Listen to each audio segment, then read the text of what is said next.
Johnson, the conversation on the radio a moment ago. Remember, this is a long race, 200 laps. 200 laps, 400 miles. So we got a lot of time to recover from anything that may creep up on us. You guys have been doing a great job. Keep making me proud every week. I really appreciate it. I'd like to say hello to all the Lowe's employee owners. Thank you for all your dedication, support, and keep watching. It's getting ready to get real exciting. Jimmy, another thing, don't forget, you've got an in-car camera, 10-4. That probably means watch your waves. Here we go. Green flag in the air. They're racing at Michigan on TNT.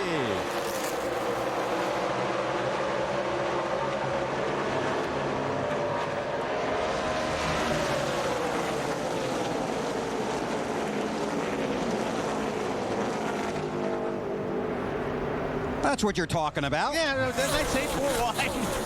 Didn't take long.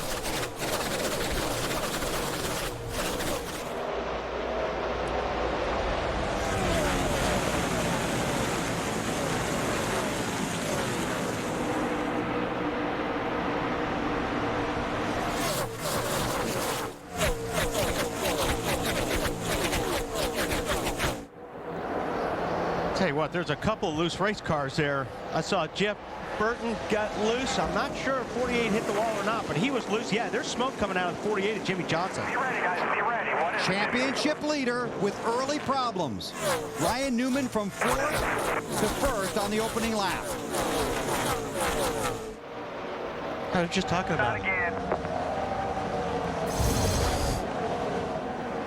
Boy, that car just took off up the racetrack. I'm not sure if he had something break or... Right front flat. There you go. Here's the onboard camera they were talking about. Yep. Yeah, normally a car doesn't take off towards the wall like that unless you have a problem, so... In fuel here, guys. Right side's only in fuel. Heading for pit road, we stay under green, we go to Allen. It's going to be a change of right side tires only, and they'll top the fuel off. Chad Canal's telling his team to watch the right front fender. He's telling Jimmy to slow down as he comes down pit road so that carcass of that flat tire doesn't come off and rip the fender off that car. We've seen this team make late rallies from early problems in races many times this year.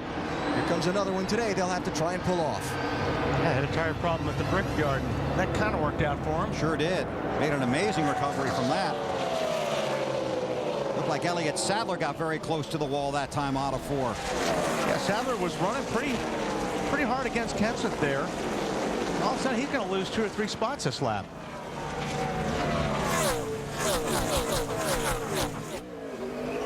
Newman leads down the backstretch as Johnson heads off of pit road.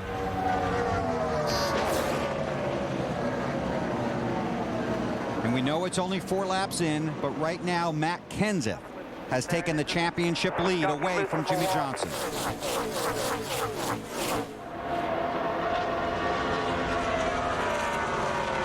Kenseth running 2nd, Greg Biffle 3rd. Another car has hit the wall. Robbie Gordon.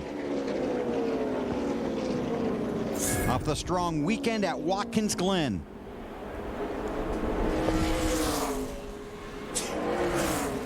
And Jimmy Johnson has currently scored 2 laps down. We'll wait for the scoring to reset, but I'm certain he'll be the lucky dog when it comes around. Wait for the field to make a lap under caution. He's got 2 flat tires. I'm not sure if that's from holding the brakes down.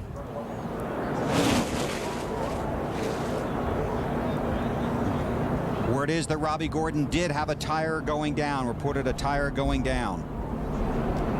Right rear tire, the issue for Robbie Gordon. He heads to pit road. Jimmy Johnson is the lucky dog. We'll find out how lucky as the afternoon goes.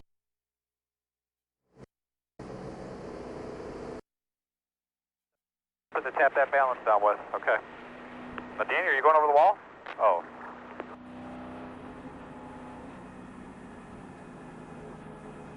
What happened there, bud? One got loose inside of me, and as he got next to, as we were going by each other, something when he came across the back of the car just knocked me sideways. I don't think he touched me. I just think it was the air got me loose, and I ran out of racetrack up off of 4. Car okay? Do I need to do anything to the race car itself? Coming strong. Everything felt good. Steering wheel still straight. I don't know how the side looks or the fenders look. but that half a lap I just had, everything felt fine. Ron, on their right side, make sure that the right side wheel opening is where it's supposed to be, you know, kind of out a little bit. Big yellow, Chad.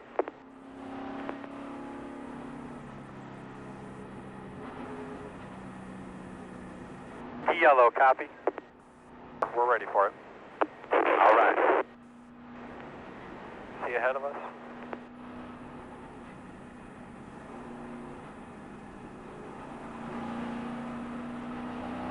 Time or past the pace car? Gonna pit this time. Pit this time.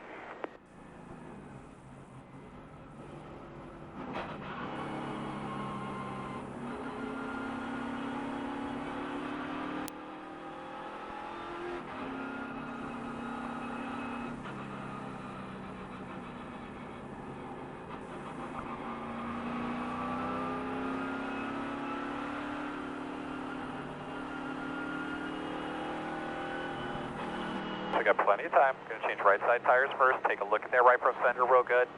Then we'll come around, change left side tires. Work on the valance. Left front tire. Fine. Extra time on their right front if you guys need to make sure we don't have any problems. Look at the fender braces. Look at the crush panel.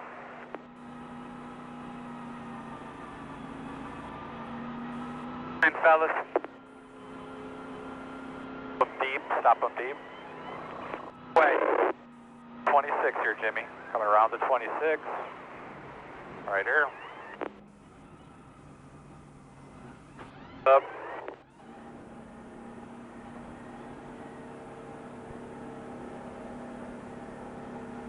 Me.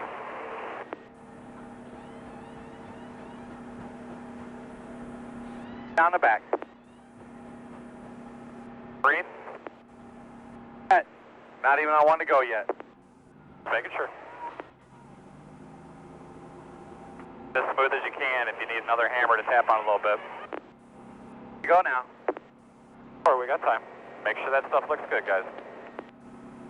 It's down. Get the valance down. Get that balance. Let me take a hammer right there and tap that balance down right across the front. 4.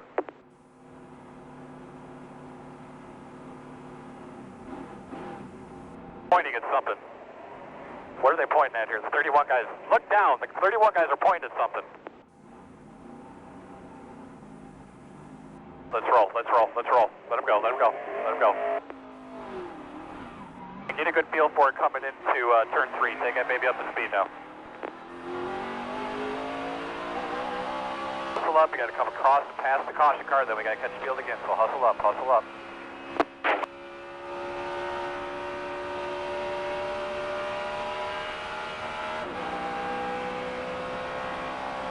Clear all the way to the finish line.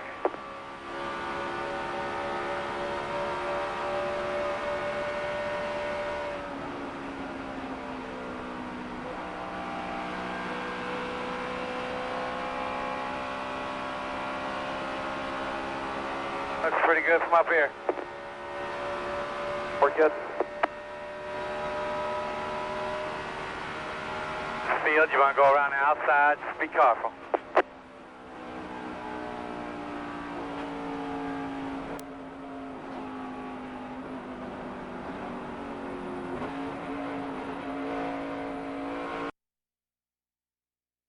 Wins, and Biffle and Edwards both need strong days here at Michigan and the next 3 weeks if they hope to make the chase. There goes Jimmy Johnson. Gonna get back on the lead lap, I think, now.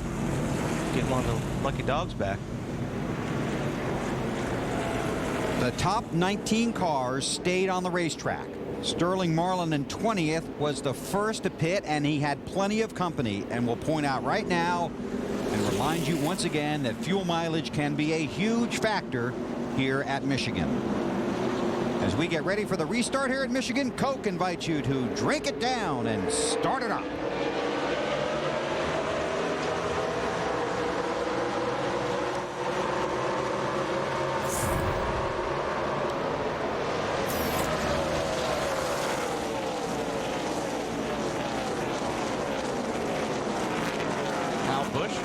the high side over the 42. Casey Mears. Been pretty good on the start. He got a really good start. Been good on the restarts, too. While you watch this battle, we can tell you Jimmie Johnson is scored on the lead lap, and in 2006 only has 2 finishes outside the top 20. He has finished in the lead lap in 21 of the 22 races. The only one he didn't, Bristol, he has no DNFs this season. That team can battle back from almost anything. Kenseth taking a look, and he's got his teammate behind him with a little bit of draft and help. Kenseth looks like he's got him cleared. Takes the lead, but Newman's coming back on the outside. No. Matt's going to hang on. An update on our pole sitter from Alan Bestwood. Yeah, Bill, you enter the corners at this racetrack at such a high rate of speed that when the car's not handling going into the corner, it's really uncomfortable for the driver. Jeff Burton's car described as loose entering the corner. That means the back end wants to slide out from under him when he's going into these corners at some 200 miles an hour. Now you see the miles per hour. This is down the front stretch. Turn 1, the fastest corner here. You carry so much speed into these corners, and you're actually, when you turn the car down into the turn, you're still flat on the throttle. So you've got to have the car underneath you in order to tug that steering wheel at 200 miles per hour. So you do want the car feeling really secure when you get into the corners. Kevin Harvick, last week's winner inside of Biffle. Look back in the field. It's a Cleaver and 40 car of David Stremme. Stremme in trouble. Todd Cleaver had a little damage there as well. Not as much as that car. The right front a little bit on the wall. Our second caution.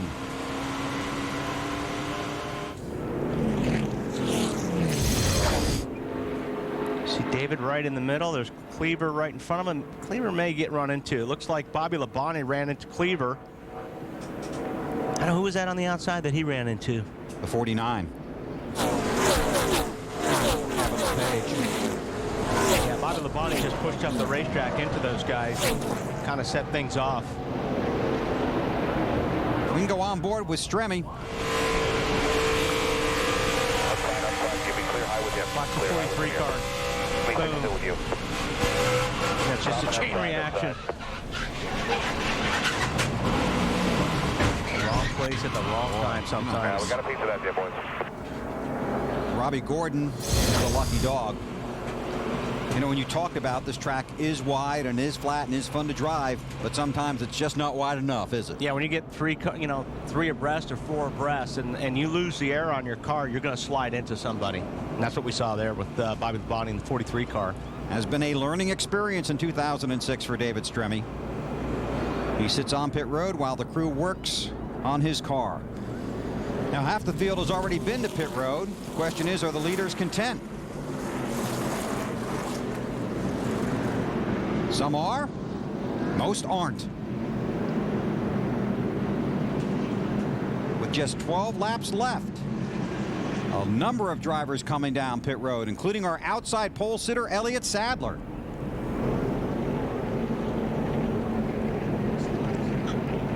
Dave. And Elliott Sadler's car wasn't too bad. It was kind of coming around to him, but they're going to go ahead and make a chassis and air pressure adjustment. The complaint was it was a little bit too loose when he stepped on the gas, and you need to do that a lot here at Michigan. Quick stop, Alan. And Jeff Gordon has come in. They're going to make some adjustments on his car to correct the handling ills, which is that the car doesn't want to cut in the middle of the turns, and then once it does grab a hold of the racetrack and turn, it turns too hard, and the back end wants to slide out. So Steve Letarte called Jeff in, and they've made some changes there. A lot of drivers unhappy with their car here early in the GFS Marketplace 400. Matt Kent.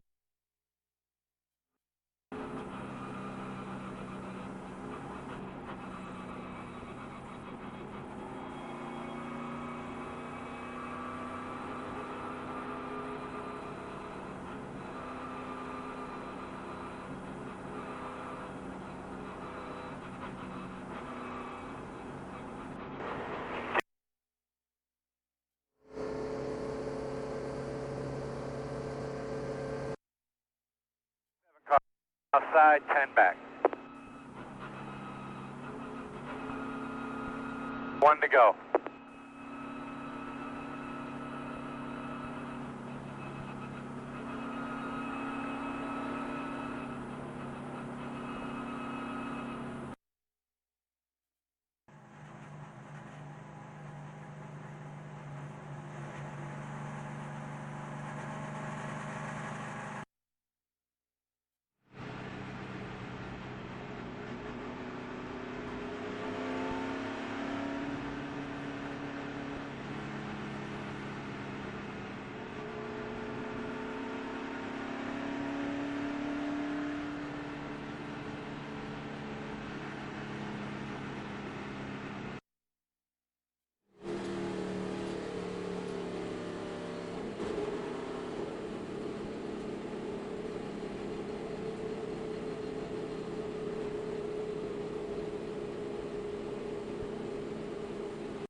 guarantee.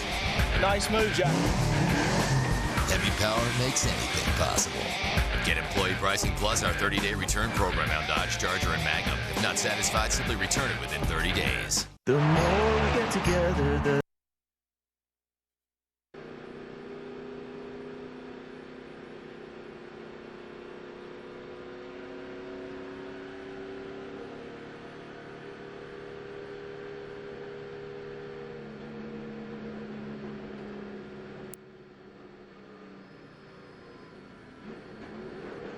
All right.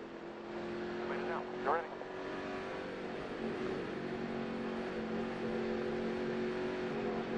Cars in. You ready? Ready. 1080, the world's most powerful HD experience. Back to green, top 7 cars did not stop. Jimmy Johnson also stayed out. He has now scored 19th.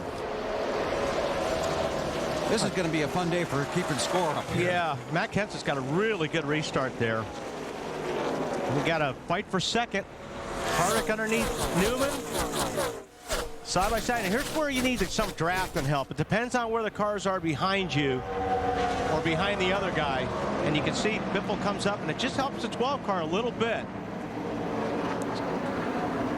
It's Kyle Busch in the 5, and pole sitter Jeff Burton behind him in that orange singular 31 car. Ow! Now, if Harvick didn't get in line, which he didn't, these guys are all going to line up on the outside of him, and that's going to hurt him. He's out of the draft, so to speak. Kenseth, Newman, Harvick, Biffle, Kyle Busch, Jeff Burton, Kurt Busch did not pit. Pit road update from Marty.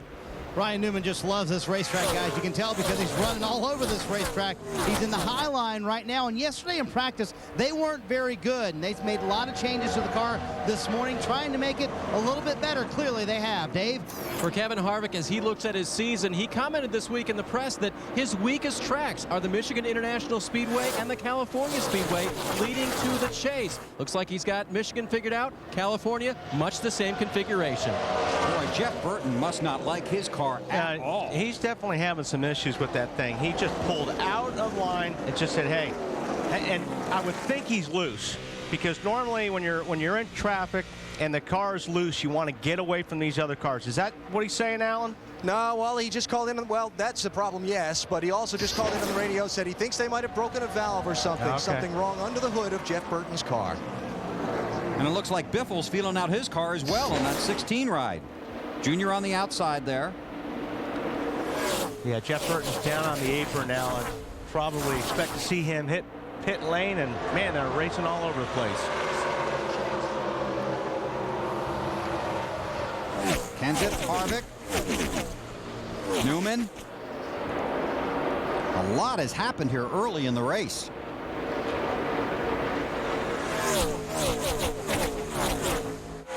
On board Dale Jr. all over the back of Kyle Busch's car. Junior's running the 6th right now. We watch Earnhardt. The 31 is on pit road, Alan. Yeah, Jeff called in, said he was going to shut it down. They were going to bring it down pit road, have a look at it. You'll see the hood go up on this car, and the Richard Childress team will try and see if it's something they can fix. Although Jeff Burton is 4th in the championship, he does not believe his place in the chase is safe going into these 4 races. They do not want to have a DNF, a race where they do not finish here today. They're continuing to look under their hood, and I'll get your report as soon as they have a few more details. Thanks, Alan. Dale Jr. picked up that spot from Kyle Busch, and he's running that high line we talked about. He's already up top. His car gets a great run off the corners, and here comes Carl Edwards in the 99 underneath. He's going to take a spot away from Kyle Busch. And somebody finally has something for Matt Kenseth. Kevin Harvick off the win at the Glen. Challenging, then dropping back a little bit.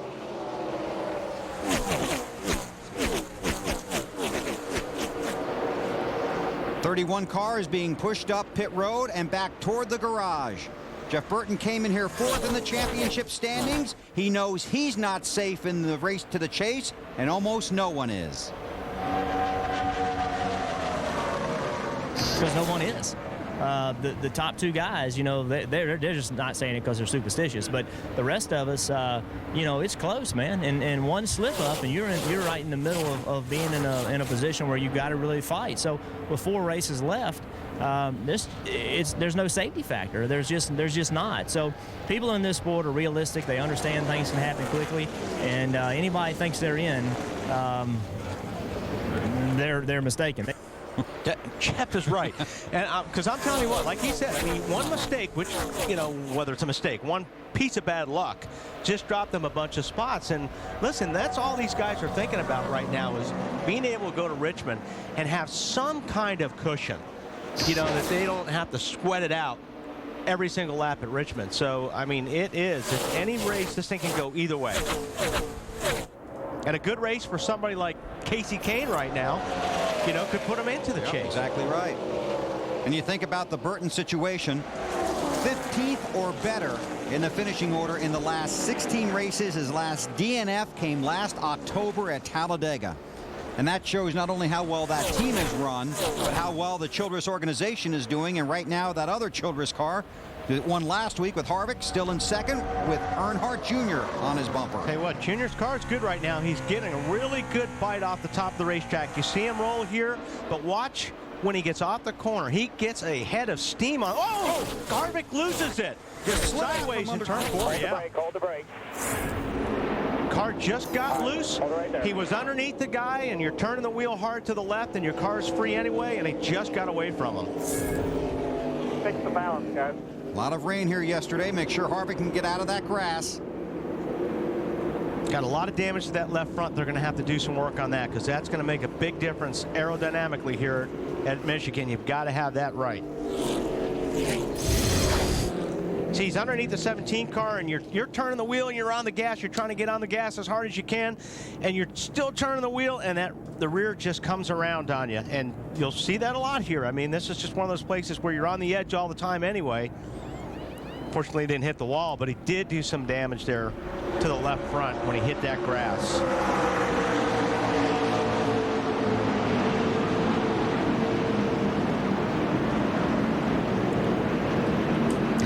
Go ahead. I was just going to say, take a ride with Junior. You see him down on the, way down on the bottom there. And you're pinching the car right there at that point of the racetrack. But you're trying to make a pass, so you're in the gas. The car just broke loose. And we saw a lot of cars yesterday in the Busch race that were loose.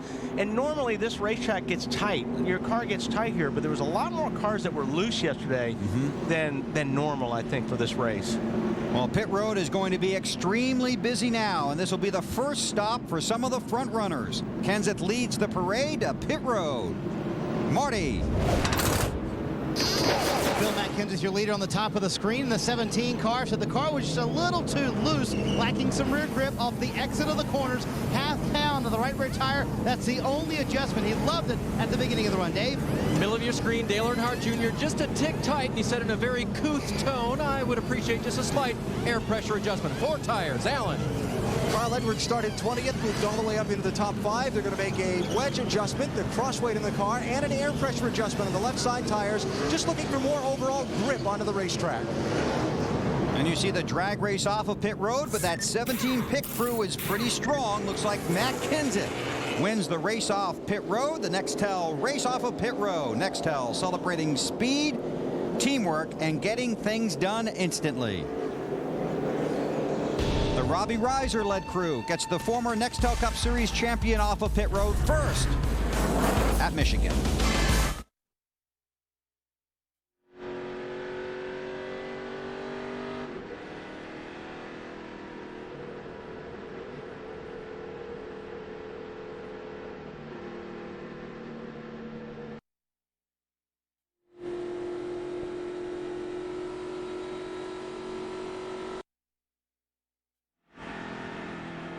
One to go, come on, 1 to go.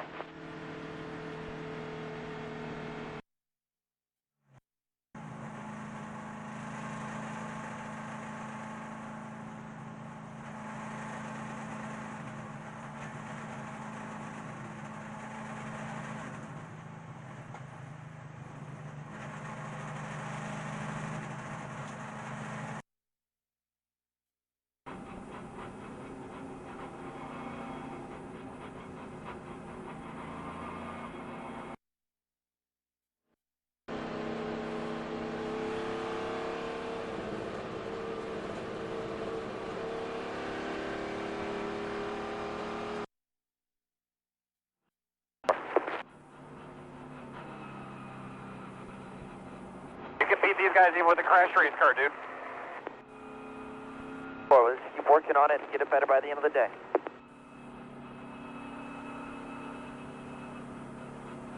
Now coming on the outside, 10 back.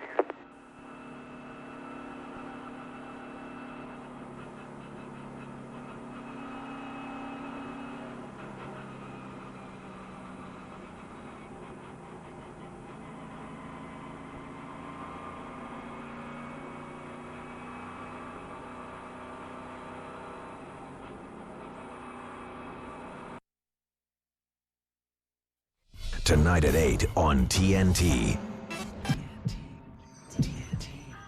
Agent Jack Malone. He's got his own team.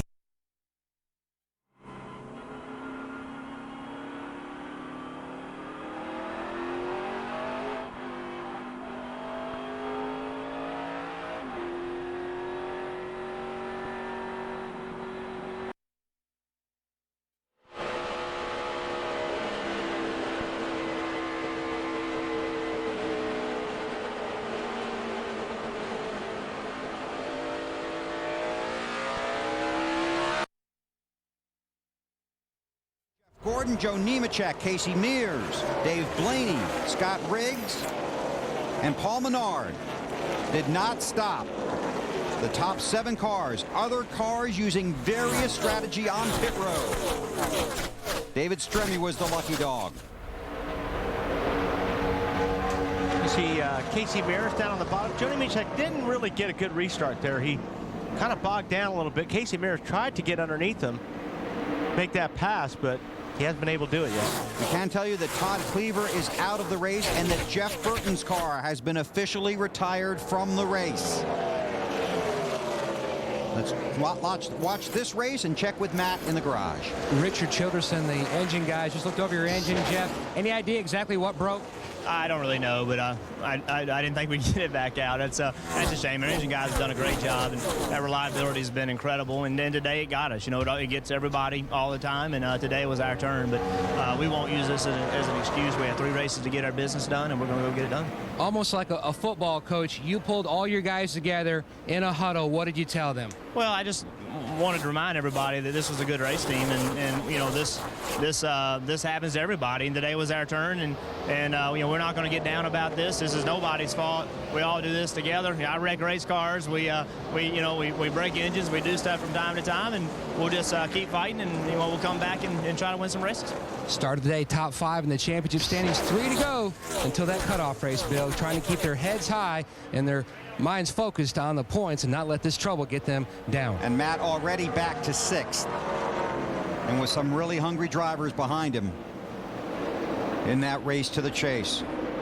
McMurray leads, Jeff Gordon 2nd. Kyle Busch has moved up to that 3rd spot. And there's some racy stuff back there. And Earnhardt going low. He's supposed to run high on this one. Well, you hear a lot of these guys talk. You got to go where they're not. These guys in front of them have been running the high line. So I think Junior right now has got 4 fresh tires on it, so he could pretty much probably run wherever he wants to right now. But once he gets some laps on these tires, he'll move back high. Dave? You are right, Wally. Talked to his crew this morning, and I asked him if he could ever run the low line. He said only on 4 fresh tires, and that's what he's doing right now.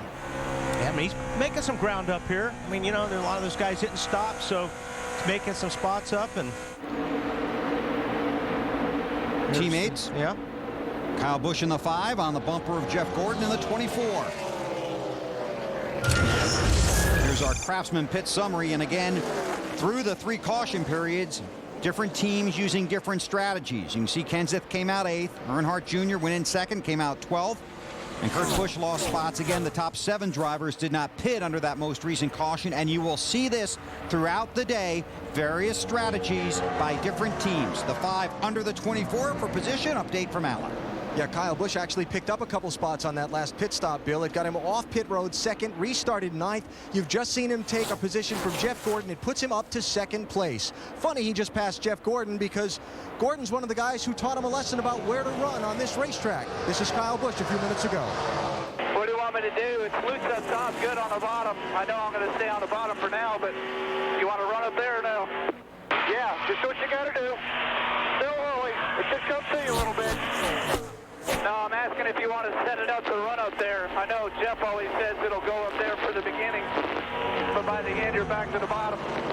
Yeah, 10-4, that's what I'm talking about. Just kind of let it come to you a little bit.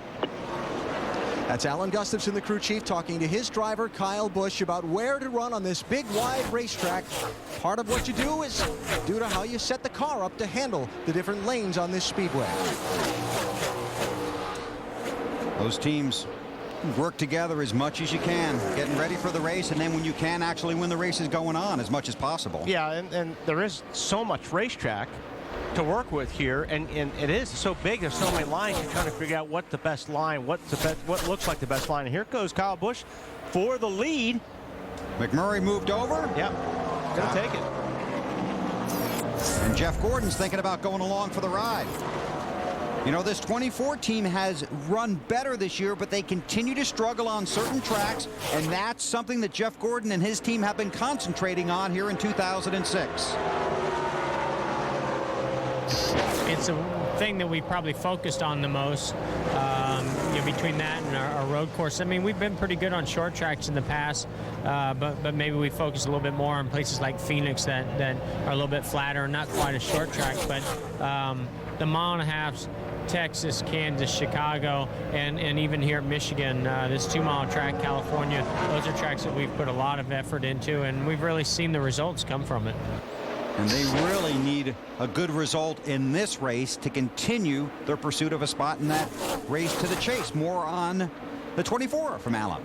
Well, Bill, they're hoping that they have the right piece of machinery underneath their driver for this race. This is the car that they won the race at Chicagoland Speedway with back in early July. We know how strong it was that day. Jeff Gordon came into this race on the bubble for the championship, 9th in points, and they did not pit under that last caution. So these guys he's running between now have fresher tires than he does. He's hanging in there very nicely. Guy that does is flying right now.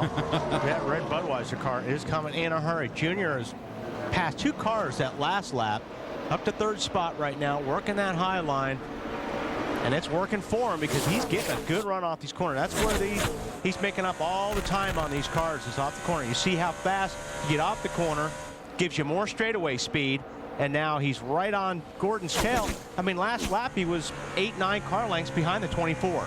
That's his house right there where he's running right there, man. He loves that groove. And you can't stop him. I mean, you know, Gordon's not even going to try. I mean, when you look up in the mirror and you see a guy that's got that much momentum and coming, you know, you just got to let him have it.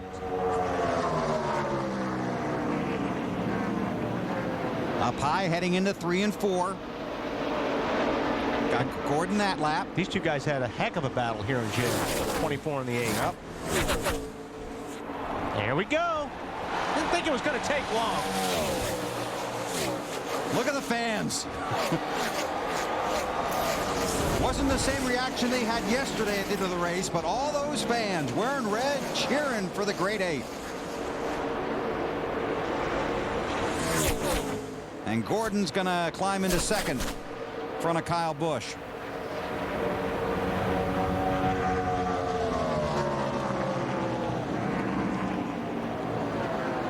Dale Earnhardt Jr. went to victory lane here yesterday. A little controversy surrounding that.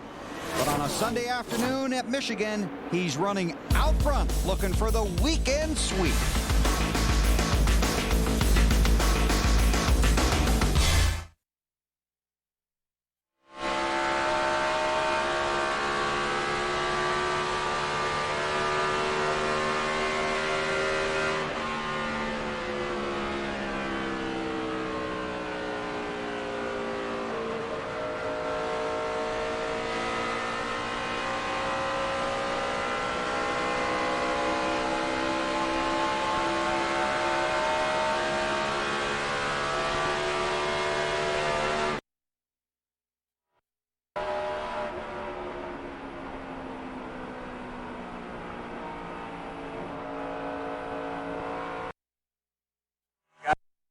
Right there, lap. Keep doing what you're doing.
back outside on the top.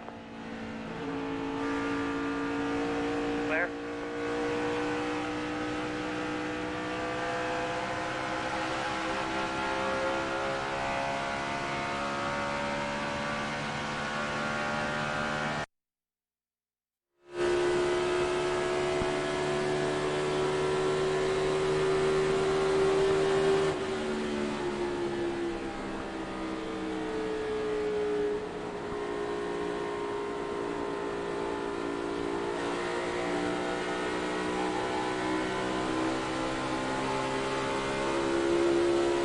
Getting a little tied off, Tommy. 10-4, just remember we're still.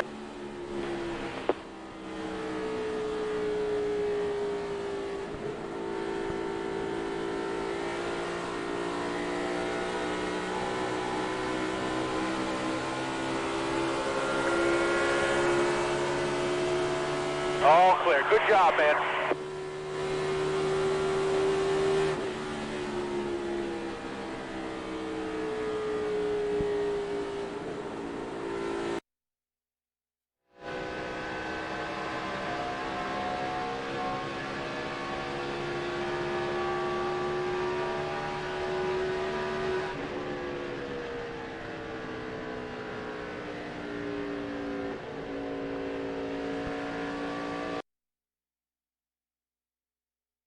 Catch Jeff Gordon and pick up that third spot. Edwards has never finished outside the top 10 in the Nextel Cup race here at Michigan.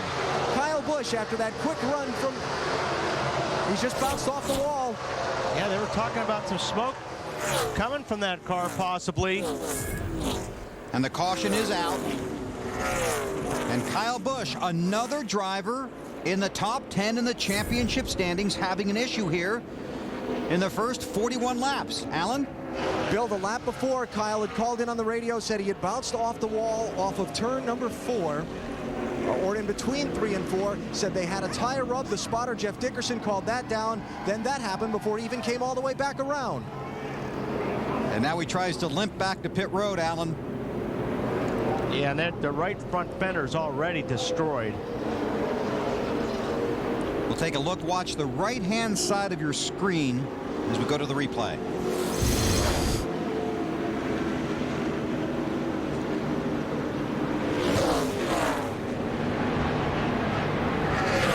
Yeah, that definitely had a tire go down right there.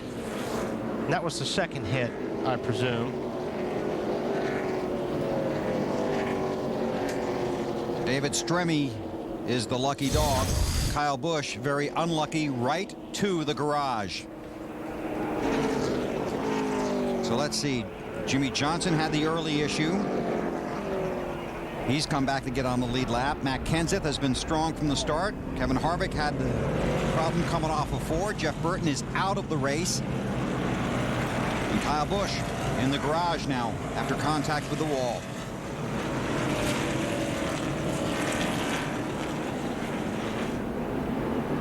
And now let's see what happens. Be surprised if everybody doesn't come in. I think you're right. Here they come. Earnhardt Jr., the race leader, leads the field to pit road, and that will be a very busy place. Start with Matt. Bill, the Dodge boys jump over the wall and go to work on Casey Kane's Dodge. Big Tank Probus, the gas man, already makes the chassis adjustment. Casey says the car is good on entry. Still too tight, though, trying to improve that. Marty? Matt Casey Pierce running 5th. This car is tight in the middle of the corner. They put a ½ pound in the right rear tire to fix that. Loose coming off the corner, lacks a little rear grip, and they make a track bar adjustment to fix that. Dave? Marty, the 8 crew would like to win the race off pit road. Had a little trouble last time, lost some spots. This time, 4 tires, no changes, gone. Alan? Those left side tires coming off Jeff Gordon's car have been on there since the race started. A 4 tire change for Gordon and a very good pit stop by his crew. So you see them file off of pit road. And they go to work on the car of Carl Edwards. Tracy Duncan with the crew cam. BP, got it on the Jackman this week. Good job, buddy. This is the supply line, and it's connected to the angle stop.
Bernie Kira-Sedgwick is the closer. All new tomorrow at 9 on TNT.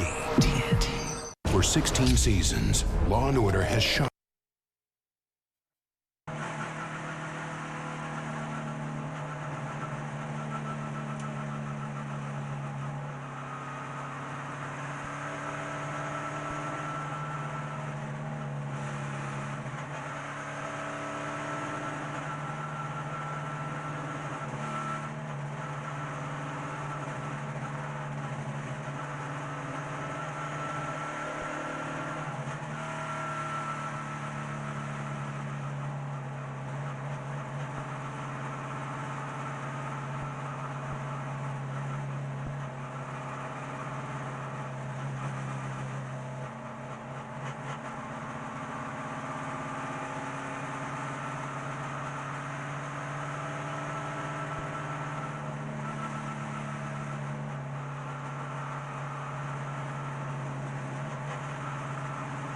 Caution cars, middle 1 and 2.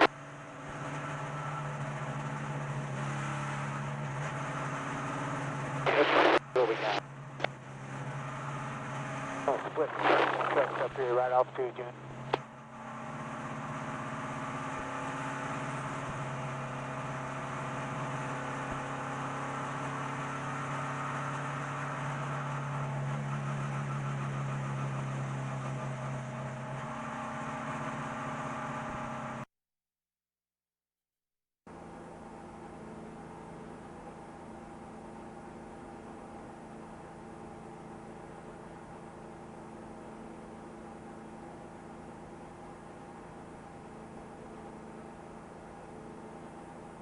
Fuel.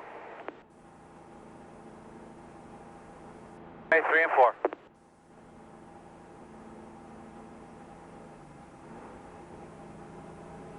Around.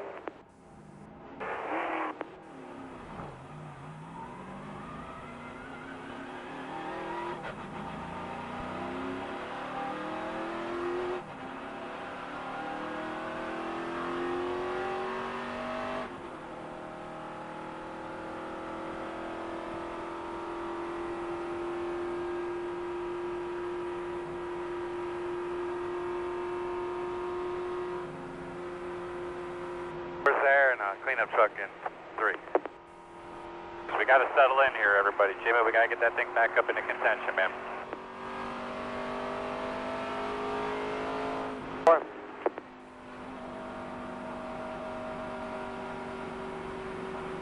One more blowers, turn 4.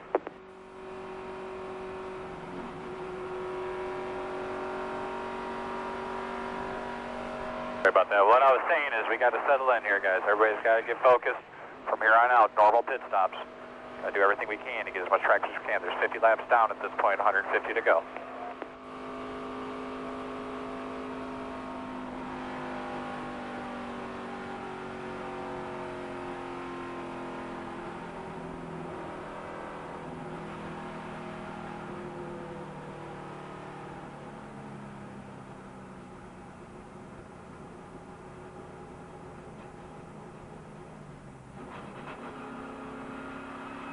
The green?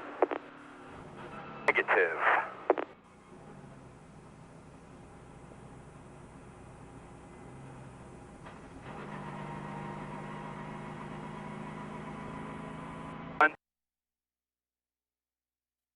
His extraordinary journey is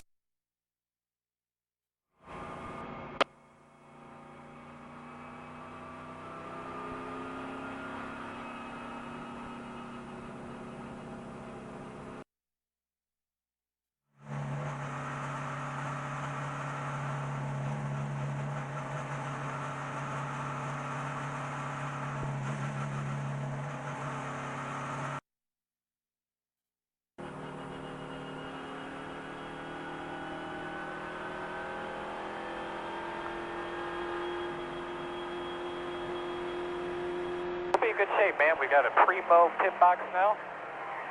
We'll be able to accelerate straight on out. We'll get a few positions every time we stop. It's going to be money here.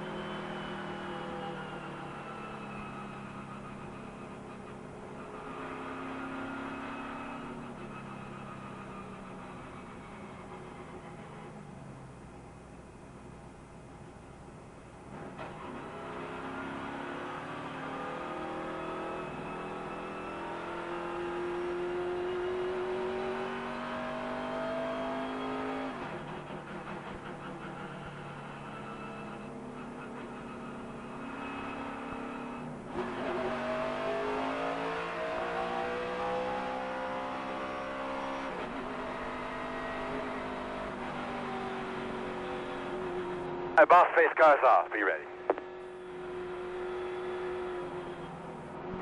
Be ready. Jeff Gordon got a pretty good restart, and Carl Edwards left it open.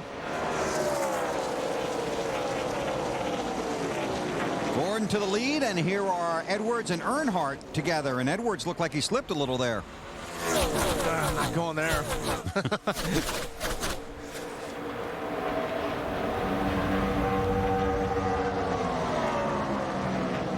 You watching this, Alan?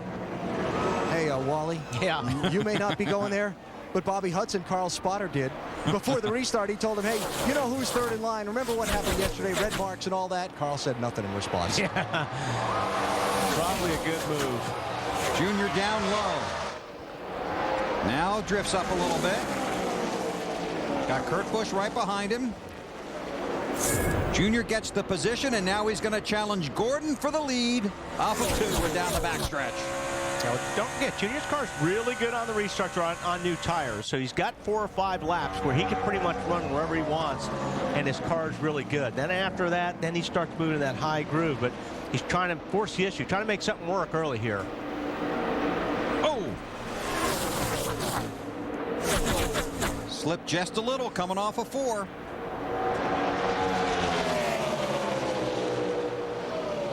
Going to catch his breath, try and jump back in line. That's Greg Biffle in the 16. 2-time winner here at Michigan. And now Carl Edwards will race Gordon for the lead. This is the track where Carl made his debut back in 2004. Has never finished out of the top 10 here.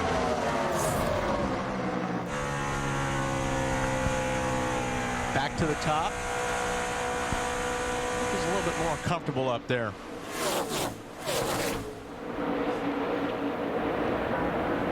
I think he regroups, and like Bill said, he's got a second breath going back after him. Maybe feeling if there was anything with his tires. A lot of times when you slip like that, a lot of times it happens on a restart. You don't have your tires completely, the pressure's up and the temperature's up. So, but you're not sure. You're not sure if you have a tire going down or if it was just that. So you'll take a lap or 2 to ride it out just to make sure that it isn't a tire going down.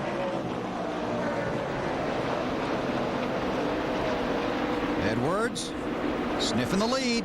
Wow, that's tough to pass down there. Tough to pull that pass off on the low side, but ask Harvick.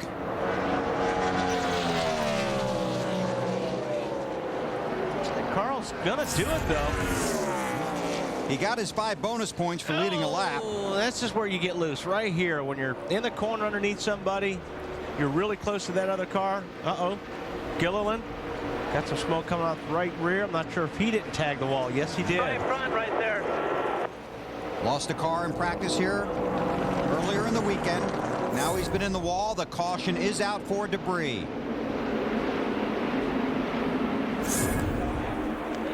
This will be our 5th caution period of the day. And weren't we talking about long green flag runs here? That was you, wasn't it? Yes, it was. This is on board with Stremme. It looks like the right rear started smoking. I wasn't sure if it was the right front or right rear, but the car started smoking, so it looked like maybe he had a tire going down, Dave. Well, not sure on that, Wally, but they have been playing around with that car a lot. Remember, David is a raw rookie in a Nextel Cup car, and as you mentioned, crashed a car in practice. They just made a big change with spring rubbers and track bar adjustments. They were really trying to find the handle for David. Yeah, but there was smoke coming out of the car before he hit the wall, so something did break or something let go before he hit the wall, because there's definitely smoke pouring off it. And that tire just let go. It did even more damage to the car.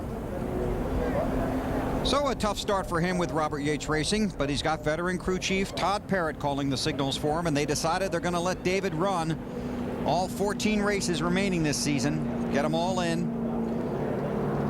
not worry about the Rookie of the Year honors next season. They want to get him seat time, get him as much experience as possible,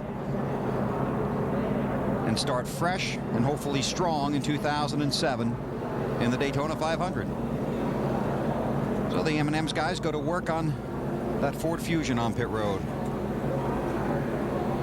Pit road will be open this time. Most of the guys were just there. Just set it off. I wouldn't think too many guys are going to come in on this deal. Some guys in the back may top off with fuel. We'll keep an eye on that. Casey Mears is the first guy to dive onto pit road. We'll update the running order when we come back to Michigan. You're watching NASCAR live on TNT. Speedway on NASCAR in-car. Only available.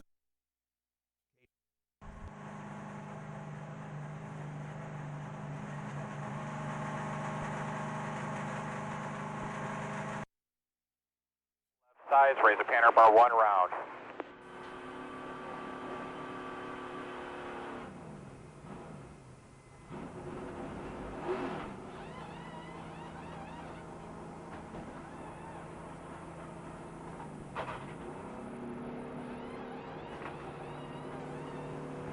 Be ready. Dig, dig, dig, dig, dig, dig. One outside, one outside.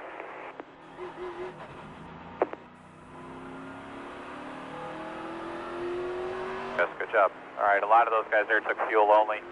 I mean, everybody ahead of us got old tires. You're going to blow by them all. Second lap. Good work, boys.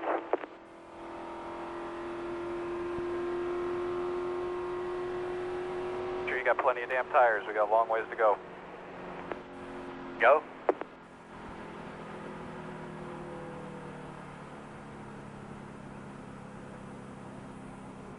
I mean, I know we got to do what we can on this restart, but if we get in a position where to work with one another, I think we both have the same goal in mind. My way.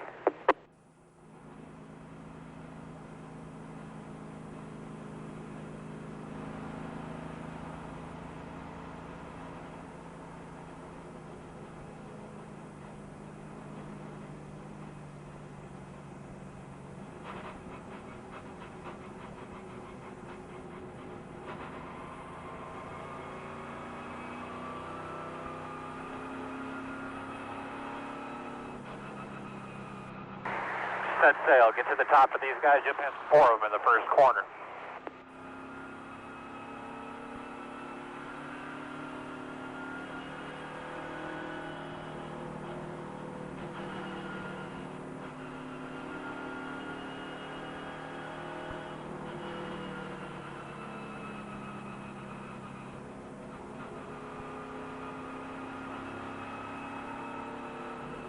Two spots here, guys. Good job.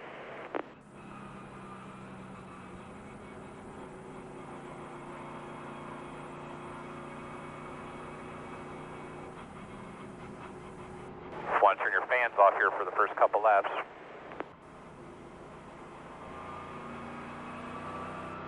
Message passed along. He's a pretty fast car. He just had a valence pushed under on the nose. Or just if it works, just thought it'd be good to put that out there. Yeah.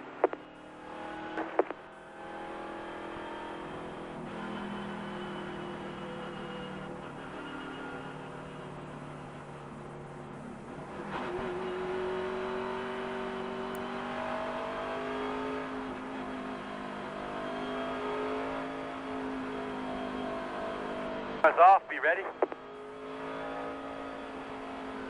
Be ready. Ready. Green flag. Up here in front of you.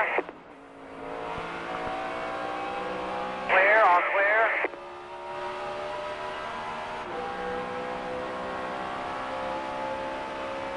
Outside, outside, outside. Outside. 2 wide outside. Outside, 1 wide outside. Outside, 42 only. Outside. Outside. Outside, 2 wide outside. Wide outside.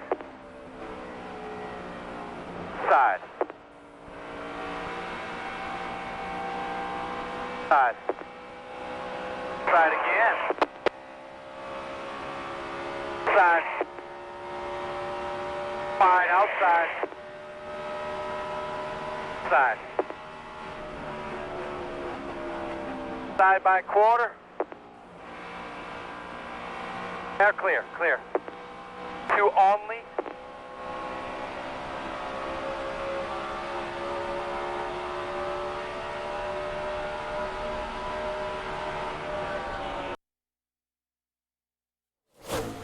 did lead the last lap in that 2 car, so he got his 5 bonus points, but now he's got Casey Kane on his bumper.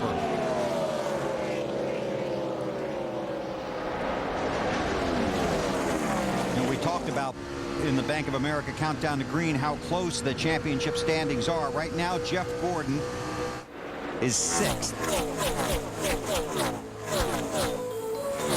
And this is why fans come to Michigan, right here. So there's about 8 different lines being used in that corner. Everybody will try to get in, you know, single file down the straightaway, because like I said, the draft does mean something more. As soon as they get to the corner, everybody just pans out. Guys shoot up the racetrack in the middle, down on the bottom, try to make the pass, then they get back on the straightaway, and they try to get back in single file, just because, like I said, that draft really does help you pass cars here. Fun to watch, huh, Alan? Yeah, a little nerve-wracking, I'm sure, if you're one of the guys that works on these cars. Jimmy Johnson is back in the middle of all this because they chose to do on that last caution the opposite of what everyone else did. Since most of the front runners stayed out, they came down pit road, made a 4-tire change, a chassis adjustment, filled up the fuel. They restarted back in 28th place. You see he's picked up now 8 spots since then, but they're hoping that another quick caution will happen. Everyone else will pit, and they'll be out in front of this field with fairly comparable laps on their tires. And that's a chess match that will continue all the way to the checkered flag today. Greg Biffle trying to take a spot away from Kurt Busch. He's on the high side. Looks like he's going to do it. Right now, it looks like the high side. The guys that run on the high side are very fast. We watch this and check with Matt. And Todd Parrott and the M&M guys looking over the right front. David, what happened? I just blew a right front tire coming off turn 4 there. We fought loose all day. Track just got greasy and car was a little loose, so we were just working on that, trying to get it fixed, but not quite the day we were looking for out of the M&M Star Ford Fusion. But we'll get it fixed. You know what I mean? We're learning. Just way too loose out there, but there must be a lot of stuff out there. Todd Parrott just told me on the replay you could see the right front smoking before we hit, and it just went down. Nothing you can do at that point. Thanks, Dan. Thanks. Bill, one thing Jeff Burton said also moments before I spoke with him was he said the track is just so slick. He thinks that's one reason why a lot of guys you saw earlier in the race were having some sensitivity issues with their cars kind of being real darty. Well, the racetrack has been, you know, there's been no sunshine on this racetrack all weekend, and hang on, Kurt. The hotter this racetrack gets, the slicker it gets. You lose grip. Caution's out, caution's out, caution's out. Caution for debris on the front stretch. Debris on the track. Boy, caution number 6. Who was saying this thing goes green along? I don't know, some announcer guy. I don't know what that is rolling around there, but I wouldn't want somebody's going to run over it. Oh. Boy, when you look at Kurt Busch's car, and even though he's running 6th, you know, yeah. Is he going to come in and try and work on that, or is he going to try and drive through it? Because it doesn't look like it's handling very well. He's lost, had the lead just a couple of laps ago. I guess if it's bad enough, I mean, obviously, yeah, if the car's really not handling it's bad enough, you've got to make that call, whether, you know, go ahead and get it fixed now. And this is the strategy that Alan was telling us Jimmy Johnson was hoping for. Yeah. That the caution would come out and that the front runners will come to pit road. The caution may have come too soon. We'll see as they come off of turn 4. You want to just leave it like it is? You want to take a half pound out of the race front and drop the track bar around? Sounds like they're coming. We need to do something to the right rear to calm it down a little bit this run. I think everybody's going to come on this one. If they split, come on. Well, Carl Edwards and Jeff Gordon stay out, and so does Casey Kane. But everybody else came. Yep.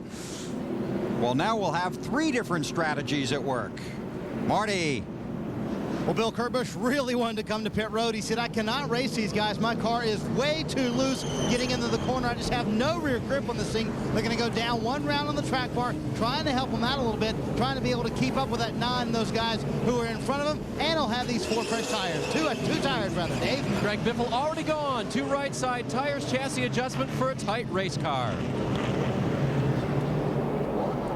And Jimmy Johnson also using this opportunity to pit. You see him there, the first car on the right-hand side of your screen, the Lowe's Chevrolet. So they continue to work on that car after he had troubles on the opening lap. He's going to take 4.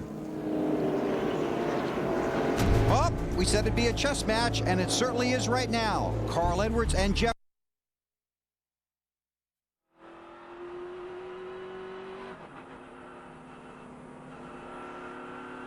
Don't worry about it.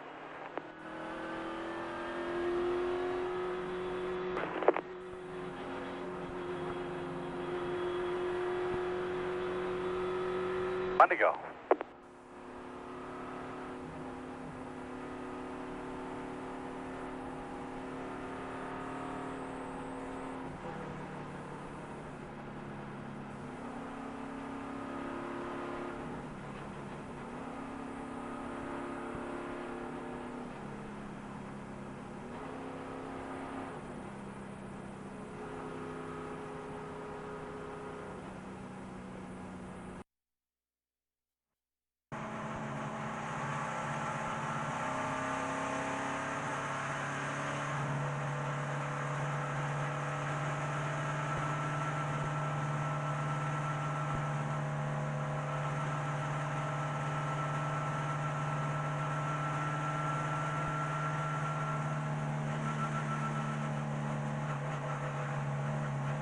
Coming to the green.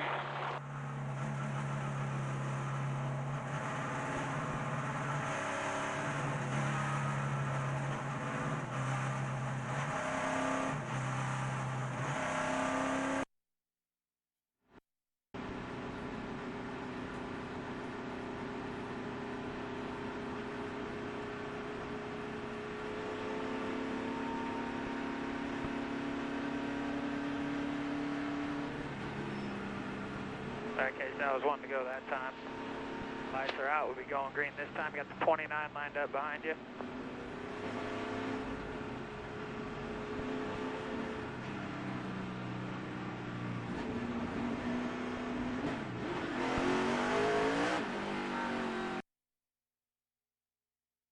My words, something's about to break.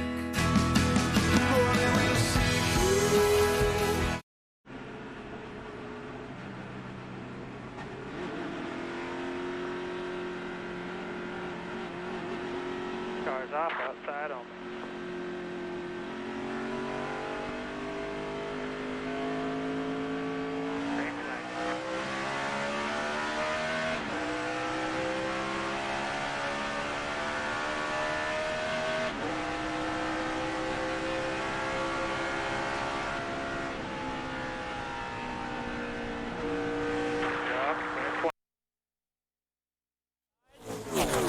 Takes the lead. Casey Kane with a pretty good run off of turn 2. He's going to take a look underneath Gordon. Not close enough.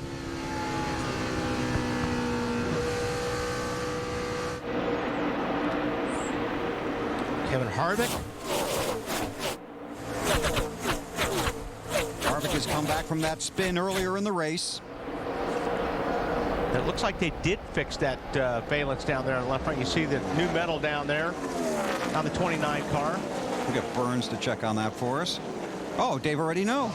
In the these guys are good category, they actually had 2 fixes for that car. One was the big one we showed you on camera. There was a smaller one that they already got inside that left front fender that did the trick. The car was fast, nothing in the way, so they kept the big one off. Championship leader Jimmy Johnson also pitted under that last caution, currently runs 29th. Harvick and Gordon. This is for second behind Edwards.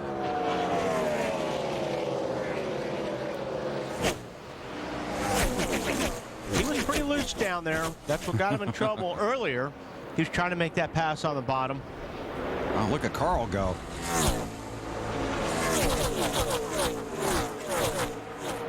There's Denny Hamlin in that 11 car with Casey Mears right behind him.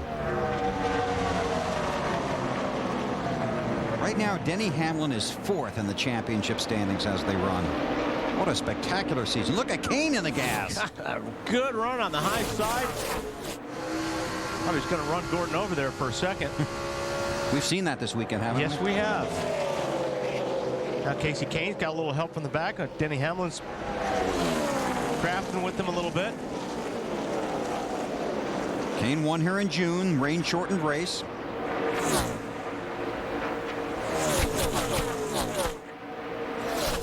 Harvick just doesn't have enough when he gets off the corners to be able to slide up in front of Jeff Gordon. He'd love to be in that high groove, wouldn't he? Yeah, and the car is... There's Junior going right through the middle of some of these guys. He's going to take a spot away from Casey Mears. That was a pretty strong move. That was. Yeah, now Harvick's got to get back in line, regroup a little bit. But he's been running down there in 1 and 2 all day. He hasn't run that high line. I haven't seen him run that high line yet. He's been down in the middle to the bottom. But these guys that are running the high line like Earnhardt making it work, can't do anything with them. Casey Kane looking under Gordon. He's going to try and do it down low. Not. Well, he's going to try, but then he's going to lose a spot to Dale Jr. Boy. Earnhardt to third, and now will challenge for second.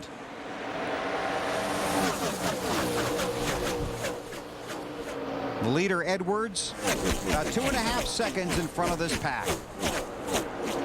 Yeah, Gordon's kind of running that line that Edwards wants to run, that high line, so Carl's going to take a look at the bottom. He's going to pass it. Dale Jr. Now Dale Jr.'s got Carl Edwards. All right, I got you. I got you. All right. Earnhardt to second, Gordon in third. Let's take you through the field, starting with Allen and Edwards. Yeah, who has not pitted under the last 2 cautions, Bill. Just before the decision to pit or not pit, that last one, crew chief Wally Brown said, oh, this is a tough one. But we only have 11 laps of racing on our tires. I would prefer to stay out if we can. Carl said, whatever you want. That's what they did. Dave? Bit of an experiment right now for Dale Earnhardt Jr. It's been fast all day. This time on the pit stop, they only changed 2 right side tires. They did not make any chassis adjustments. We'll see what happens. Alan? Let's talk about Jeff Gordon, who has just slipped back to 3rd position. Jeff talking with his crew chief, Steve Letarte, a little while back during this race about where the crew can help the car and where the driver can help the car in a lap around here. You know, Jeff, I'm kind of working with the theory that, you know, there's probably more I can do for you for drive-off than there is for the middle. There's probably more you can do for me in the middle than there is for drive-off, you know what I mean? I agree with that because, I mean, there's times when I push and there's times when I get a turn, so I think it just has to do with my entry, how much brake I use and all that. Little driving technique affecting the car's performance. Gordon did not pit on that last caution. Matt? Allen Jr. winner Casey Kane, now his crew chief Kenny Francis, opted for the same strategy as the 99 team. Felt like it was better to have the track position than pit, and they will just short pit when they get closer to their window than what the other teams will do. The car just still too tight. The front, the nose, just not in the racetrack, Dave. Same thing for Greg Biffle, Matt, and on that last stop they changed 2 right side tires, made a little bit of a chassis adjustment for Greg, but so far hasn't been able to make much progress on the leaders. Marty? Well, Dave, Matt Kenda trying to work his way back to the front after several changes on a stop a couple laps ago where they added a spring rubber to the race car. They made a wedge adjustment. Matt said the car now much better than it was. It was loose on exit before, so he just couldn't crank the wheel like he would like to. Dave? Bobby Labonte stayed out on this last top. They did not come in and take anything on. The last time they pitted was the lap 53 caution for David Gilliland's wreck. His car was loose. They made a chassis adjustment, and it seems to have helped the 43 car. The 29 of Kevin Harvick also stayed out on that last stop. They are, unfortunately, however, the car is very loose for Kevin. He radioed in 4 laps into the run. They'll need to make some changes under the next caution. Matt? Right in his mirror is the 11 car. Denny Hamlin driving the car that he won both races with at Pocono. He's been fighting a loose condition most of the day, also working pit cycles, trying to get that car back up front. He was all the way back in the 25th position. Meanwhile, the 07 Clint Boyer, his spotter, Timmy Fido, who grew up here in Michigan, former driver, trying to help him on the line, telling him the fastest line that the other drivers are using, but he's just not able to work that 07 to the high side, Dave. Elliott Sadler's car yesterday was tight. They got that out of it, and it's been loose all day. Tough to drive. But it's when it's your first time driving for a team, you got to set some goals. Let's see what Elliott had to say when asked that question.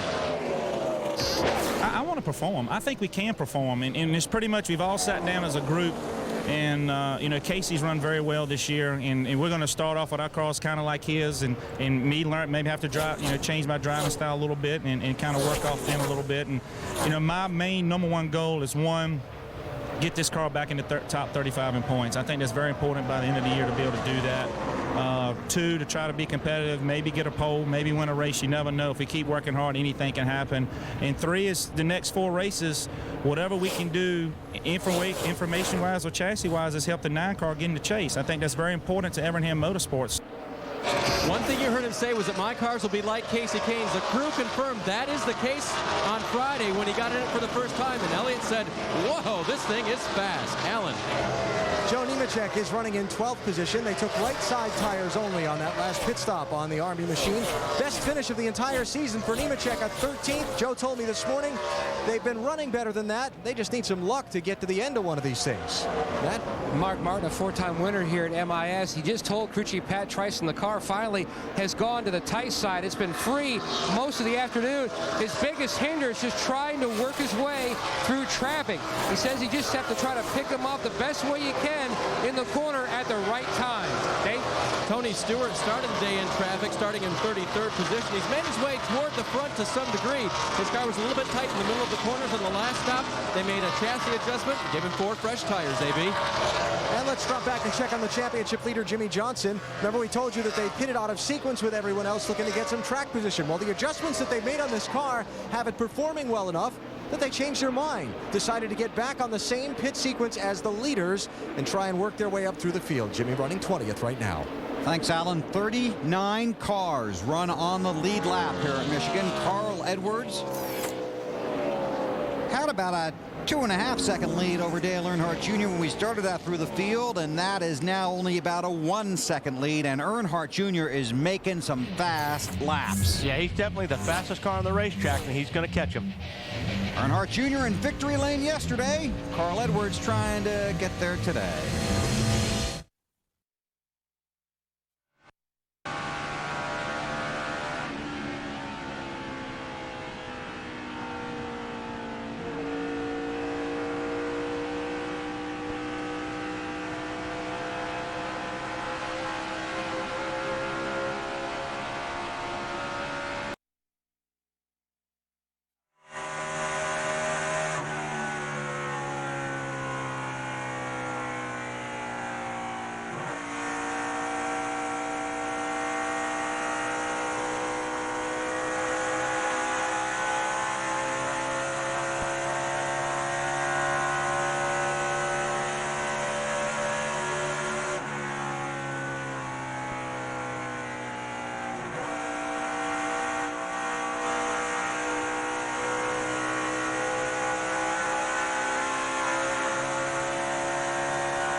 Good old lap dials now.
guys are going to race each other pretty clean here for the next couple weeks. Yeah, because the guys next door are watching pretty closely. Yeah, there's a huge magnifying glass right on Helton's forehead right now.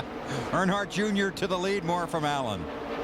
Just talking about, as Wally was talking about the different line that Earnhardt Jr. was running and Carl around the racetrack, it sounded like Wally was almost listening to Bobby Hudson, Carl's spotter, because he was telling Carl where Jr. was running to see if he could adapt that to his car. Dave? Now, the crowd cheered loudly when Junior came by as a leader that time, but I got to tell you, I had a confusing ride in the back of the pickup this morning with Kurt Busch and Dale Earnhardt Jr. Now, Kurt has had his detractors in the past, and Junior was quoted yesterday as saying, you know, I might about split my fan base in half. As we rode around the Speedway, there was booing, there was cheering, and Earnhardt and Busch just kind of looked at each other, and I looked at them, and we all said, we don't know what to think. Dave? Bill? The booing? That was for you, buddy. I wouldn't be surprised. So the draft here, obviously, it's not like a Daytona or Talladega, but it does help. You do feel it. Check out our Home Depot virtual garage. I'll tell you what I'm talking about, or I'll try to. Okay, anyway. good luck. This is usually Benny's job too. So, you know, when you're by yourself, you're basically busting the air. You're the guy that's busting the air. So, if a car comes up behind you, he's doing all the work. So you've got all that free air that's going over the top of your car. So you're running a little bit faster in second place. Now, if you've got a guy in front of you, you're going to actually be pushing him by the guy that's down on the bottom that's pushing the air by himself. So 2 cars, 3 cars are faster than one. That's why you'll see a guy down on the bottom here at Michigan all by himself. You'll see 5 or 6 guys lined up on the high side. Well, those 5 or 6 cars are going to be faster than that one car. So that's why it's really hard to make a pass on the bottom unless you've got some help or a really good run. And Earnhardt Jr. has had a spectacular run. And he knows with today there are just 4 races remaining, and when the checkered flag falls this afternoon, just 3 before the cutoff and the chase for the championship begins. His team has a lot of work to do in a very small amount of time. It's an exciting part of the sport, and it's a great addition over the last couple of years. But at the same time, I think if you did let it bother you, it could really bother you a lot. So that could also you know, make you do a lot of things you shouldn't do on the racetrack and make some mistakes on the racetrack. So I just try to stay calm and stay cool. So when I get in the car, I'm focused and I got, you know, I know exactly what I need to do in front of me, and I don't try to do too much and make mistakes. The pressure in this sport to perform is huge, but the race to the chase and the chase itself has made it even more intense. Yeah, people really have no idea how much pressure there is on these guys, the drivers, the teams. I mean, the sponsors put pressure on them, the team owners put pressure on them, the manufacturers put pressure on you, your wife puts pressure on you. I mean, it's just, you know, it's a lot of pressure, and it's so different. I mean, you go to the Busch garage or the truck garage, it's nothing like, you know, the tense you feel when you walk through a cup garage. It's just incredible. So there's a lot riding on the line. And you can feel it at this stage of the season when you walk into the garage, even as early as Friday morning, because the guys on the bubble are already worrying about, well, what's going to happen Sunday or what's going to happen between now and Sunday. Dave? And Bill, you remember how Dale Earnhardt Jr., when he's behind the wheel, sometimes relieves pressure during the race? With a conversation? Yes, he does. And with who usually? His cousin, Tony Eury Jr., the crew chief. And when he was running second behind Carl Edwards, he said, hey, buddy, you got to get in the ball game. Running second, guys. And so Tony Eury Jr. radios back, you know what? I got my ball, and I'm carrying it. And then he took the lead. He used to have that ball in the car, too, remember? Yeah. Wilson from the movie Castaway? Said he got lonely in there. He's lonely right now out front of Carl Edwards by a second. There's Tony Eury Jr., and these guys reunited this season. Anytime you make change on a NASCAR Nextel Cup team, it makes it a little harder to move forward. It takes a while for everything to come back together. These guys have struggled. Earnhardt Jr. right now, currently 10th in the championship standings, but certainly still on the bubble. Strong run here today would mean a lot to these guys. Earnhardt Jr. over Carl Edwards, then it's Jeff Gordon, Casey Kane, and Matt Kenseth, the top 5. Working lap 92 of 200 here at the Michigan International Speedway. Dale Earnhardt Jr. won yesterday. He leads today. Broke to the left. Hey, look, a phone. Singular. It's got media net. wow, this guy's really into racing. He's got driver stats, schedules, insider info. Wonder whose phone this is. Thanks. I was looking for that. I guess we're letting them play through. Now MediaNet puts you in the driver's seat with all things racing in just a couple of clicks. And with Singular, it's already on your phone. Singular, raising the bar. Hey, nice Harley. Yeah. Had to get it, you know? It's great. It's the way I live my life, you know, by my own rules. Well, that's my creed or motto. My credo, you know? That's pretty cool. Yeah, I like to live like by the edge of my... Can you believe the crime in this town? It's crazy. It's like broad daylight right in front of us. It's like, hello, it's my bike, miss. Maybe you should get your own.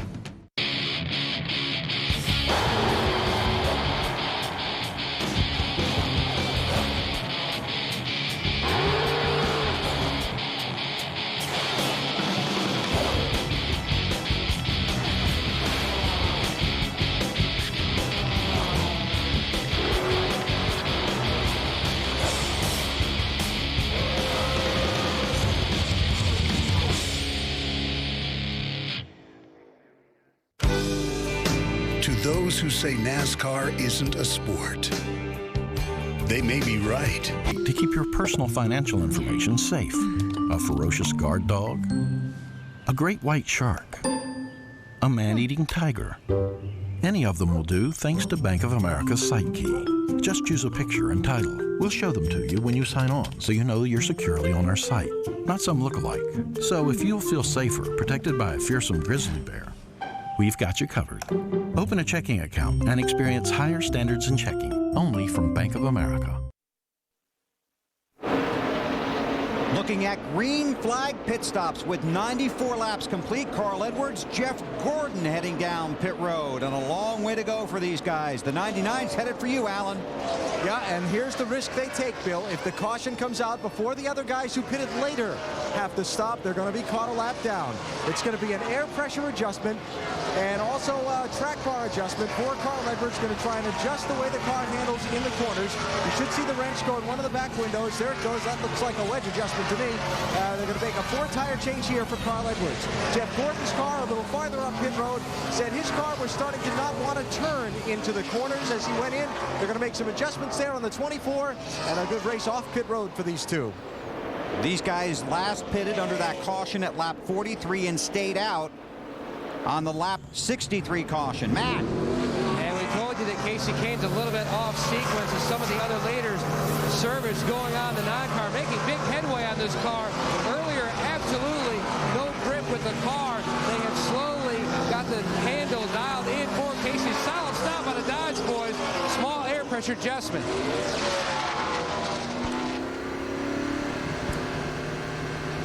So those are the guys that stayed out. The 99, the 24, and the 9 of Kane.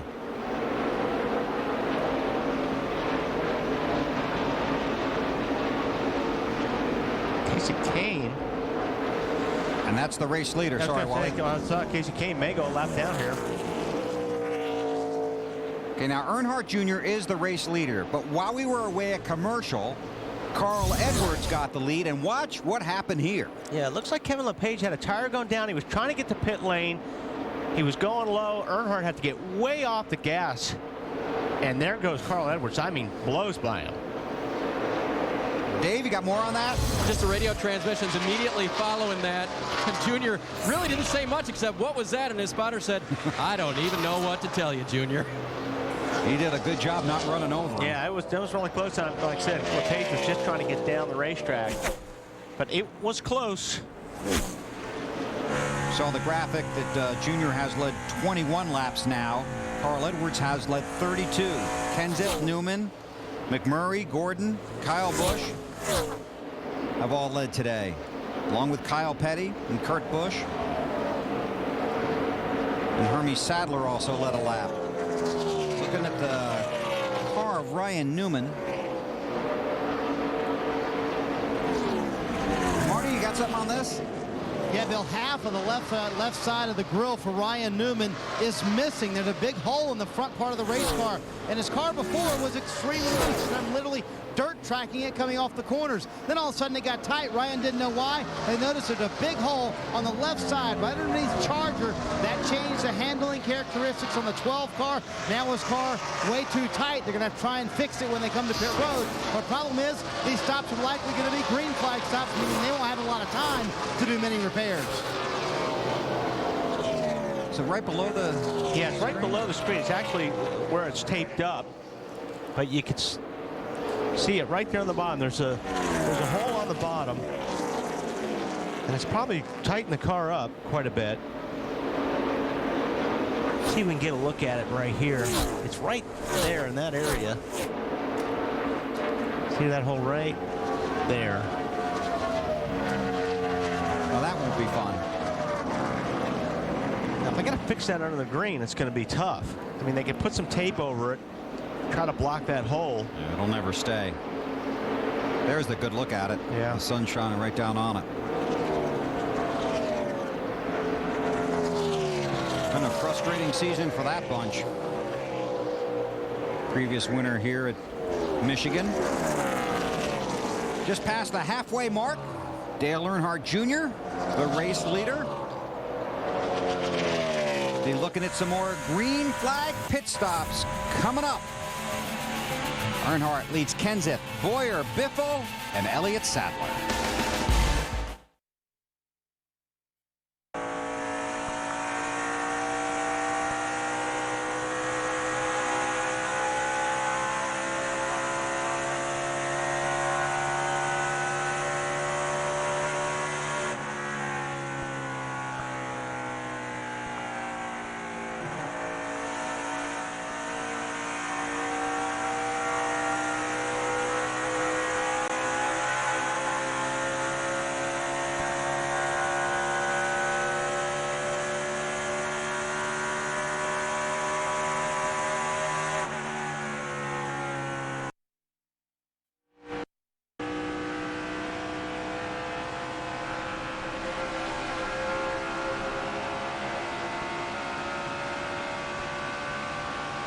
Still out there. Clear.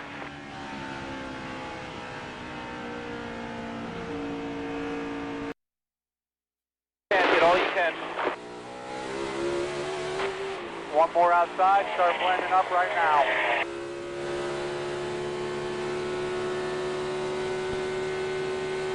You're all clear. 20 back.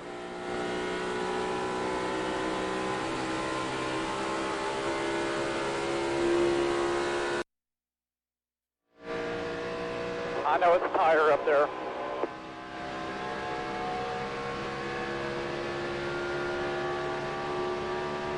'78.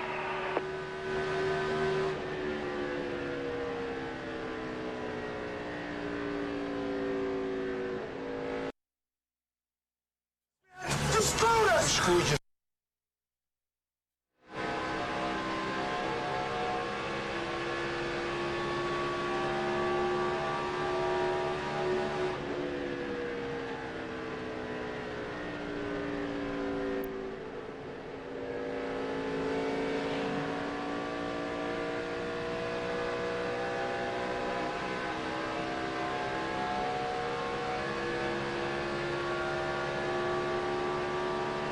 One.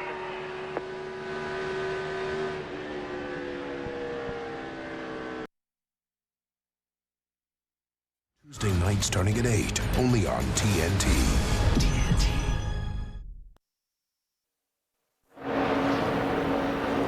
Green flag pit stops. Dave. Pit road right now, Bill, is the Kevin Harvick car. His car had gotten terribly loose coming off of the corner. Wondered if there was something wrong with that left front fender. They're going to go look at it as they go around, but it will be a 4-tire change for Harvick and adjustments to try to get the loose out of that car coming off the corners. Matt?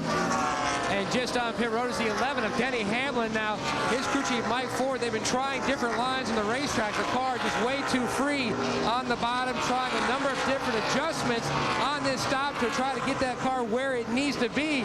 Denny would like to really run it up high. That's where he ran it most of practice on Friday and was very happy with it. In fact, Mike said they were really glad to see that the sun was out today because the track would be slick. and they said that the 11 car really liked that. Dave? Leader Dale Earnhardt Jr. on pit road. Here is his cousin Tony carrying the ball. They will make an air pressure adjustment for Dale Earnhardt Jr. The car just a little bit tight, even though Jr. was leading. They know they have to keep up with the track and the day, so they'll make an air pressure adjustment and change 4 tires for the leader. Here comes Jr. Hits his marks perfectly.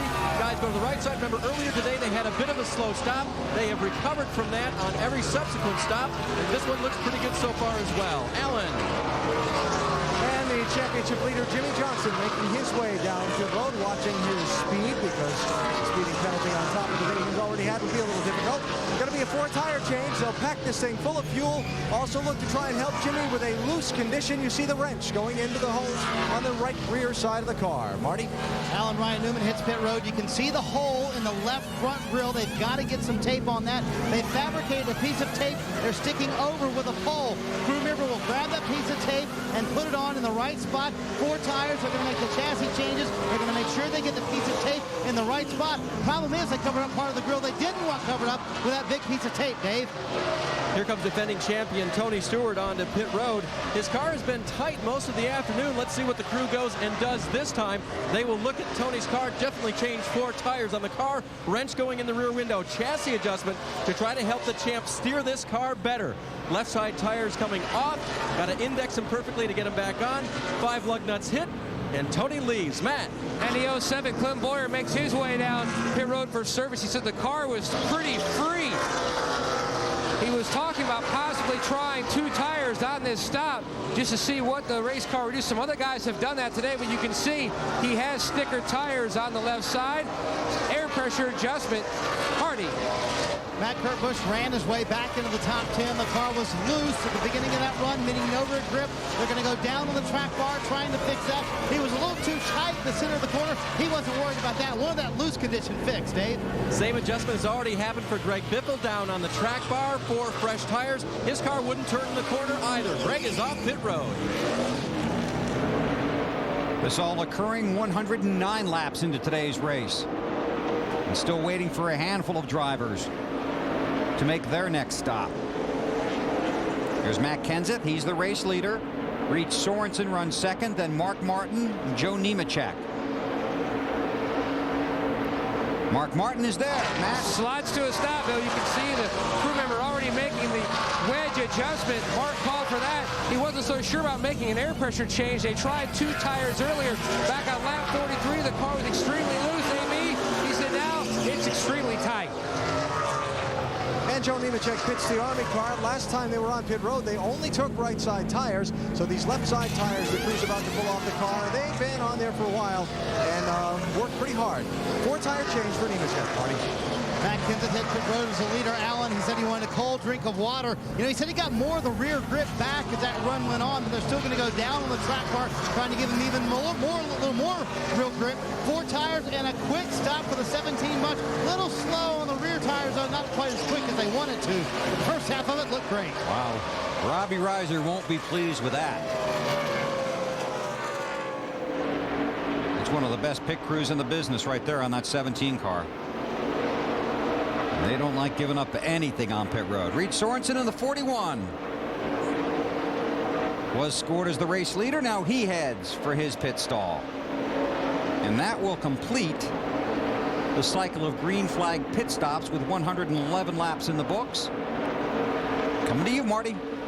Tell you what, Bill, at the end of that run, Reed Sorensen had an awfully quick race car. He raced his way into the top 10, and all these cycles of pit stops raced his way, obviously, to the lead. Just a little too tight, lacking some front grip towards the end of that run. They're going to take a half pound of the right front tire. Those are the only changes for the 41 car. Here in June, he had his career best finish of 5th place, and this is a quick stop, what you need under green flag conditions. You're right, Marty.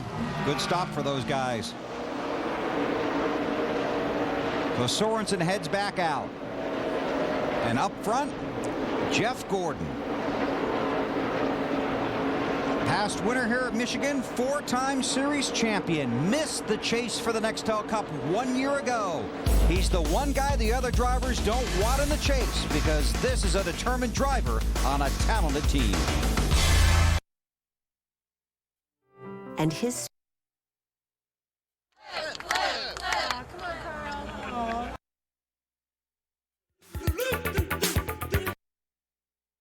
him arrested, then goes to see him in prison. He says, you know, I had to do this.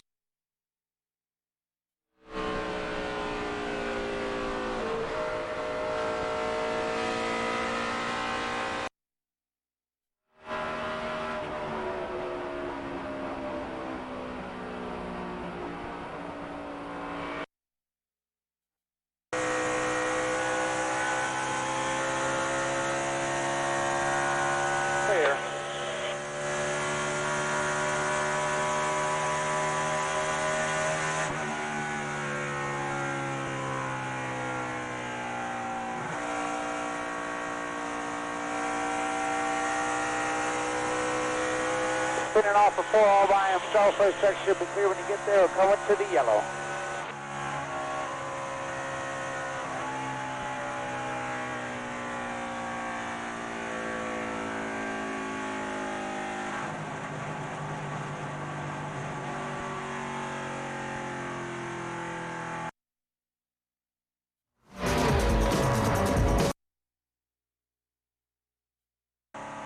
Doing real good. We had 8 seconds over the next guys behind you. Up here in front of you, you'll probably see it. So we'll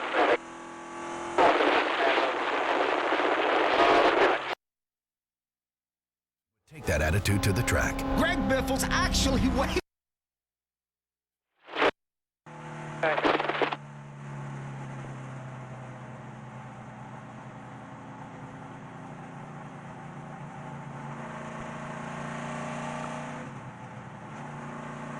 You knowing where you are when it all cycles through, is that a bunch of junk? doing good. You had them both by about a 10. Yeah, I was pretty free, but it's all right.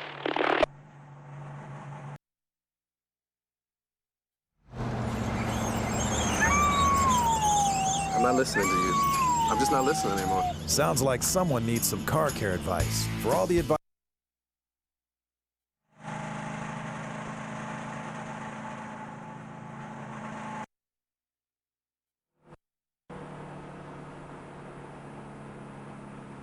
Be ready for 2 tires, or we're going to do 4 tires, so be ready for me to call 2. All right? Or I mean, he was awfully high, but it didn't look like he was so high he was in the marbles.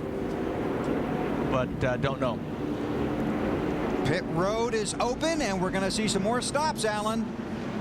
Oh, let's start with Matt. And Tank Probus already makes a chassis adjustment. The car not good on entry for Casey. Also, possible air pressure changer, throwing it back and forth. AB.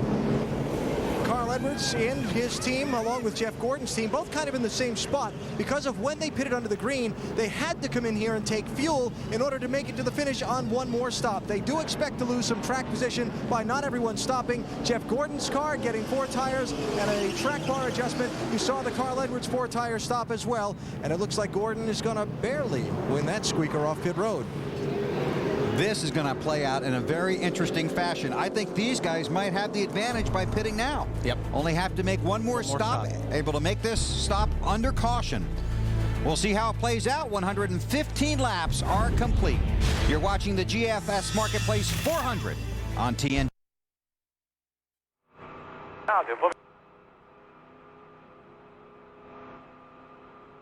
A lot of these guys are going to have, new tires. All the lap down guys are going to have new tires. It's going to be a mess. So you can do it.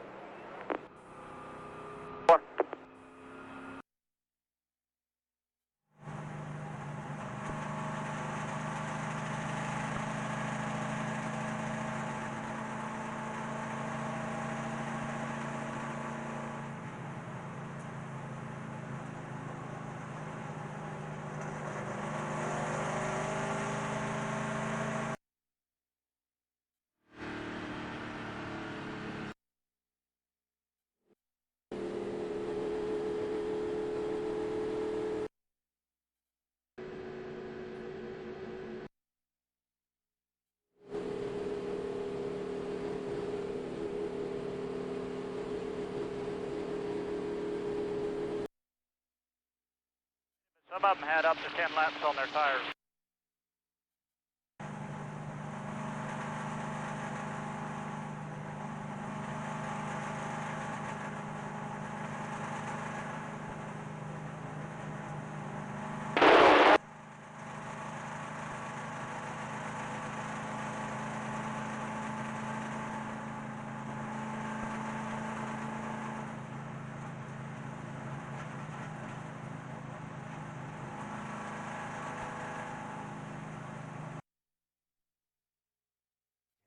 his past.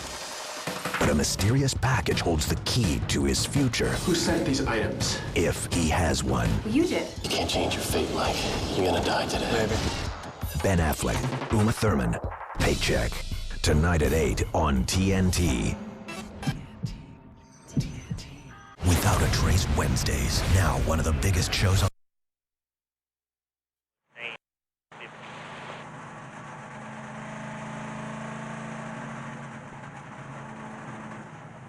I'm the one to go, Dale Jr.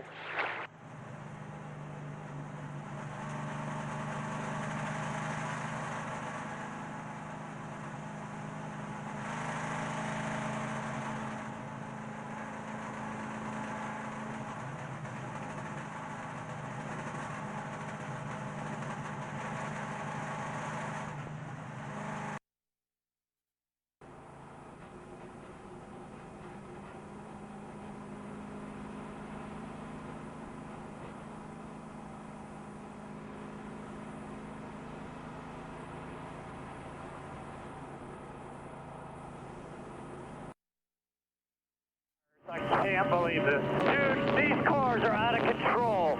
I can't believe how different they are with new tires. We'll just keep running like you did before. I can't run up there, Roger. It's dead sideways, man. I already bounced up to wall one. Try your high line if you can. Roger is car owner Roger Penske. And you could hear the frustration in his voice.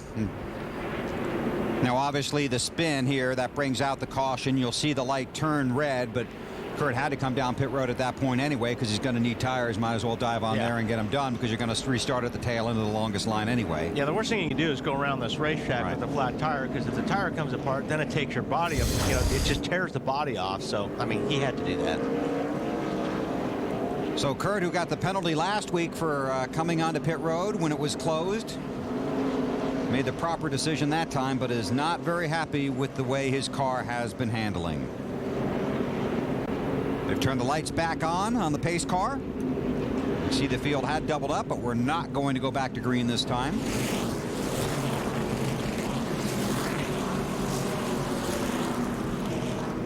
And a number of pit strategies playing out here with these guys diving on the pit road. Let's take a look at our DLP Picture Technology race recap. Fly over and all the pre-race excitement, and then the race excitement. Jimmy Johnson into the wall early and hard.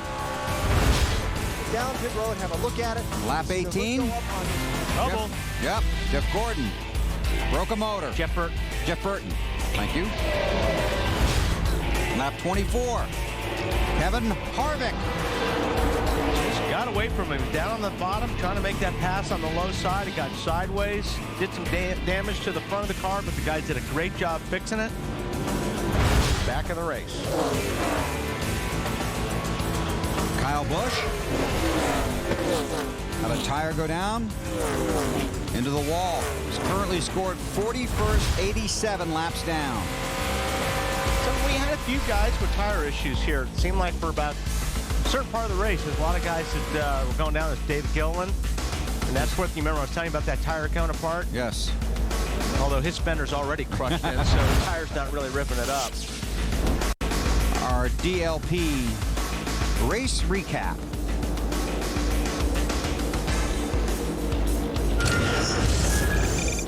Our Napa Field summary. 7 caution periods. Jeff Burton, Todd Cleaver, the 2 cars out of the race. Dale Earnhardt Jr. is the race leader.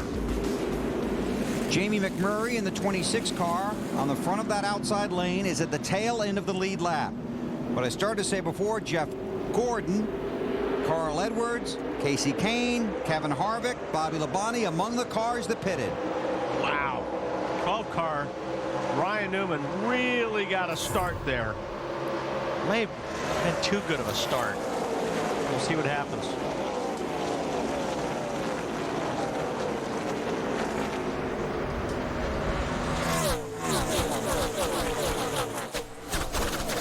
Usually the guy in the bottom on the inside lane isn't supposed to get that good of a start. Usually.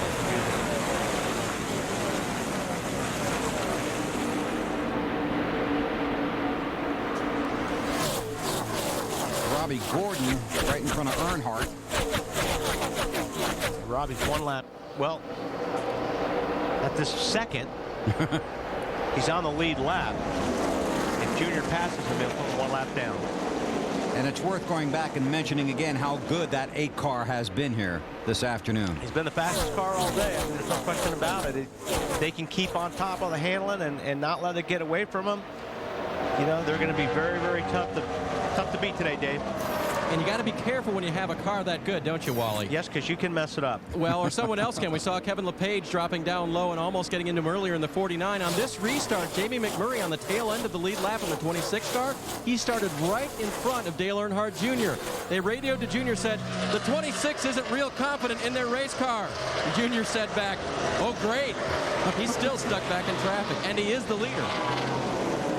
And there's an orange car with a 2 and a 0 on the side that might be coming. Stewart right there. Showing in the 4th spot right now. Man.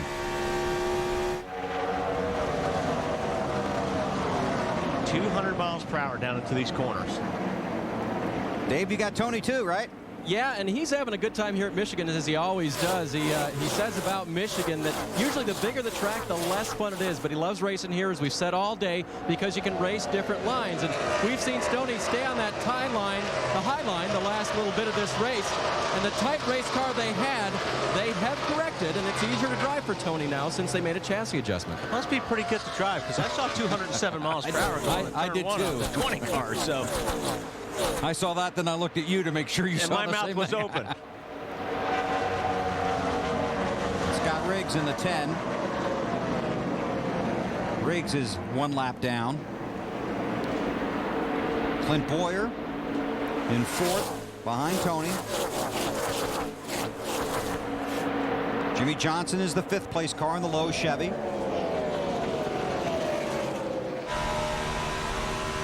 And another guy now on the move in the second half of this race, the 6 of Mark Martin. Mark is in 7th right now.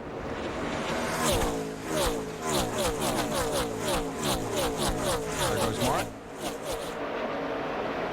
And don't forget Jimmy Johnson sitting up there in 5th spot after their trouble on the 1st, 2nd lap. And he had that trouble at Indianapolis. And where did he finish in that race? Yeah, I'm pretty sure he finished well. That's right. I think he won it. I think he kissed some bricks after that deal. Sure did. Matt. Bill, a concern just besides the way the race cars handled it for Mark Martin was his fuel pressure gauge was a little out of whack. They didn't know right before the last stop if he was getting low on fuel, maybe he wasn't picking up. But after the stop, Mark says the fuel pressure gauge is doing the exact same thing, so they think the gauge has just gone bad. But you see Mark running his Mark Martin line, about 1.5 lanes up from the bottom. This is one of those races where he really wants to pick up some momentum as we get closer and closer to Richmond. He was really happy with that car after happy hour. And talking to his guys this morning, they thought they'd have the weapon to get it done here. We'll see. Long way to go. 76 laps remain here at Michigan. Mark, the only driver to pull off the weekend sweep here at Michigan. Did it in August of '93. It's what Earnhardt Jr. is trying to do today. Alan, how about that 48 ride? Well, Bill, this is where these crew chiefs make the big bucks and have the forward vision in these races to make decisions. Remember when Jimmy Johnson pitted kind of by himself back at lap 54, then came back in with everybody else at lap 63. That was the lap that Jeff Gordon and Carl Edwards stayed out on. They had to stop under the green flag. As the lead change goes here, Matt Kenseth looking at Earnhardt Jr. And does he have it? Maybe. We'll give it to the yellow car for now. Just to finish the Jimmy Johnson story quickly, because they came back in and topped off that fuel way back at lap number 63, they were able to stretch their green flag pit stop till lap 106. They can make the finish on one more stop, and by staying out this time, they're up to 5th. Got their track position back. Boy, you really got to be a master of managing your race strategy. Chad Knaus does an outstanding job of that. Kenseth down on the bottom. He's trying to get by that 8 car. Does he have enough? He just doesn't quite have enough to slide up in front of him, getting off the corners. It's hard to do down there, isn't it? It really is. Now they're coming up on some cars in front of them that they're going to have to probably change their line altogether now because they've got some traffic they've got to move on. What's Junior saying about his car, Dave? You can run the high line, Wally, if your car is really fast. No, go out fast, but also loose. That's how you have to run that high line. And on this set of tires, he says it's looser than it was the last set. So he doesn't really like it at this point, and that's why the 17's catching him, Marty. Dave, all day in the first practice on Friday and then all day yesterday, and Matt Kenseth worked on making his car better on the bottom. And he said during that practice, I know Junior and those guys are going to be running the top. So kind of odd that Matt finally has his car working right on the bottom of the racetrack, because Wally, to get around them, they got to go where they aren't, right? That's right. And Junior's up high and Matt's down low. Matt's getting his car to work. The key for the 17 months, they think the car is better at the end of the run. So they may let this play out for a little bit on old tires. They think they might have something for that 8 car. He's working on him hard. I think the 2 got in the wall again, Bill. Wow. A lot more damage on the right front, or the right side of the car. And Kurt Busch, one of the guys on the outside looking in. Ooh, Junior had to check up here a little bit. That may have been enough for Kenseth to make this pass. He had a good run on the 12 car, but he had nowhere to pass him. And that just lost that little bit of momentum. Was see if Kenseth can make it happen. Come on down, Kurt. Come on. Got the caution out. Caution is out. And Matt Kenseth will be scored as the race leader. Yo! I believe he hit the wall, but again, since we talked last. To the garage, guys. To the garage. How about to the truck? Yeah. Charlotte. Well, he said it was a handful. Yeah, something definitely broke and went down there. Wow. Just finishing it off there. It has been a difficult season for him. They had very high hopes for the former series champion. Getting in that 2 car, driving for Roger Penske, moving Roy McCauley to crew chief.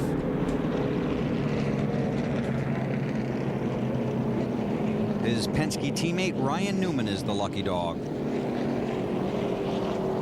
There's Kenseth, the race leader. Earnhardt Jr. is second. Tony Stewart in third. Then Clint Boyer and Jimmy Johnson. Okay, some guys stopped not that long ago. Pit road will be open. I think pit road will be very busy.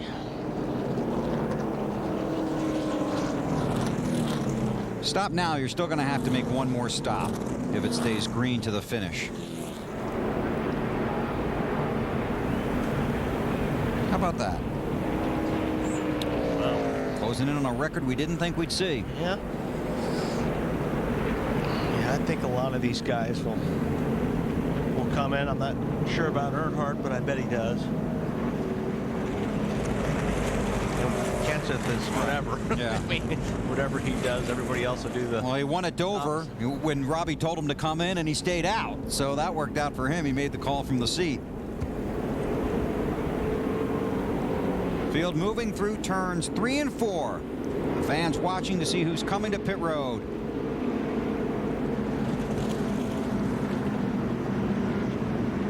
Oh, Matt got hosed. I knew they would get whatever he does. Whatever. Yeah. You got to go where they're not, right? Yeah. Matt wasn't on pit road. Matt? And don't look for many adjustments, if any. No adjustment for Mark Martin. Says the car almost perfect, while the 07 Clint Boyer needs something big. His car to full-wheel slide. Marty Snyder. Dale Earnhardt Jr. said the car's just getting comfortable now. Put a little bit of that air back in the right front that you took out the last time. Then we should be good to go. 4-tire stop. Alan? Going to be a 4-tire change and a chassis adjustment for Jimmy Johnson's team. Chad Knaus telling his team, get it full, which they are working on doing right now. He expects people to take 2 tires and them to lose a little bit of track position as you see some cars going by, but a very good stop for the championship leading team. Some guys didn't have a very good stop there. And again, a variety of strategies. And not pictured on that graphic, the 8 car of Dale Earnhardt Jr. We'll check into that and set up the running order when we come back to Michigan on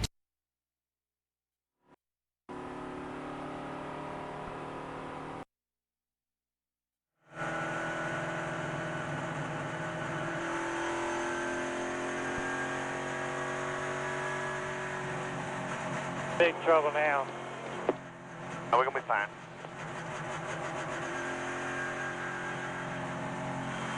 Can you pack wrench, Tony Jr.?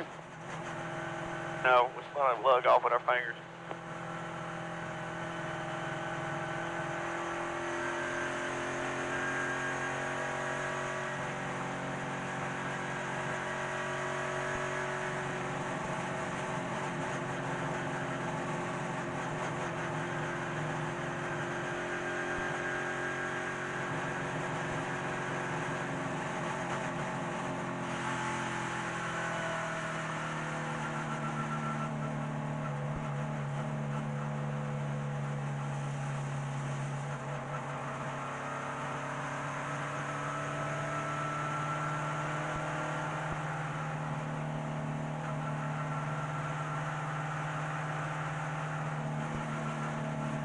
The points look. Yeah, we're fine. Two cars just blew up in the wall, so just hang tight, drive your butt off. That's good all day. We'll get it back.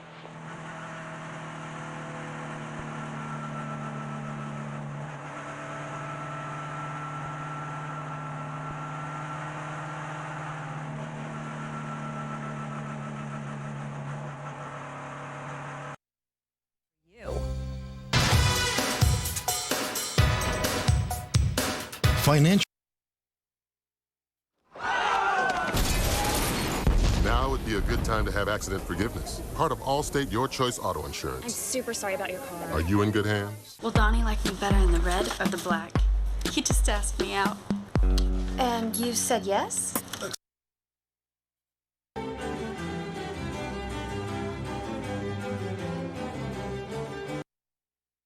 Now and register to attend a free Invest Tools live event coming soon to.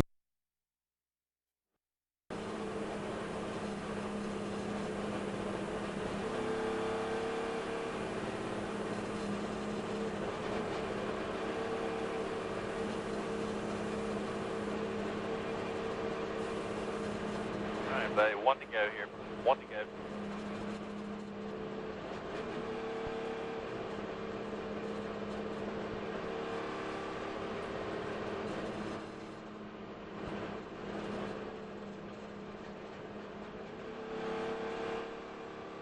You are watching the GFS Marketplace 400 from the Michigan. The back and cannot get the left rear tire off. Had to de-thread the last lug by hand. Finally got it removed, and then they made the change. That cost him a lot of position.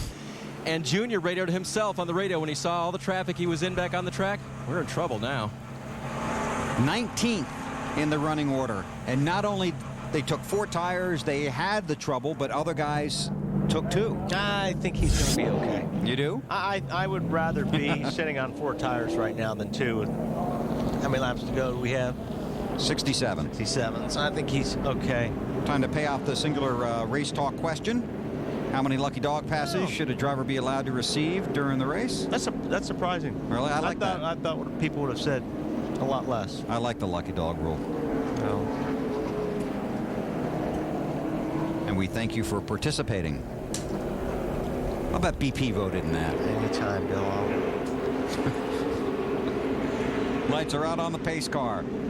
Ryan Newman was the lucky dog. Matt Kenseth, Ken Schrader, and Dave Blaney did not pit. See how that plays out. Yeah, it's always pretty interesting on a restart when you've got all these guys that have different tires and different laps on their tires and different attitudes. Yeah, you're always going to have one guy back there that's 5 or 6 rows back that's really fast to try to get through all these cars. McMurray in the 26 and Riggs in the 10 are racing to get back on the lead lap. They're 1 lap down. McMurray's around the leader. Riggs will try.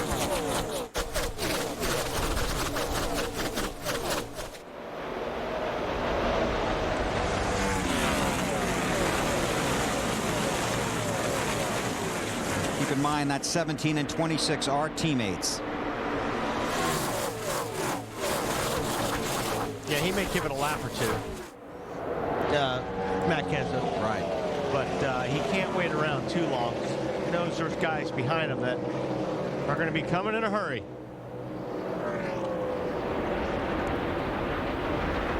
Marty? Well, as you can imagine, Matt was looking in his rearview mirror as the entire field came to pit road. He said, well, Robbie, that was just the entire field other than everybody, other than us. So they're going to try and stick it out with those old tires. Had a couple things going in their favor. Some other guys did not pit. The guys behind them took 2 tires. They're hoping all that does play to their favor. Matt's going to get out as far as he can. What they hope for now is about a 20-lap run so that everybody else, the next caution, comes down pit road with them for hopefully the final stop for the day. Craig Biffle getting a really good run off before there. He dives all the way to the bottom. Might pick up a couple spots here if he can slide up in front of Tony Raines, which he will. Biffle inside the top 10 here.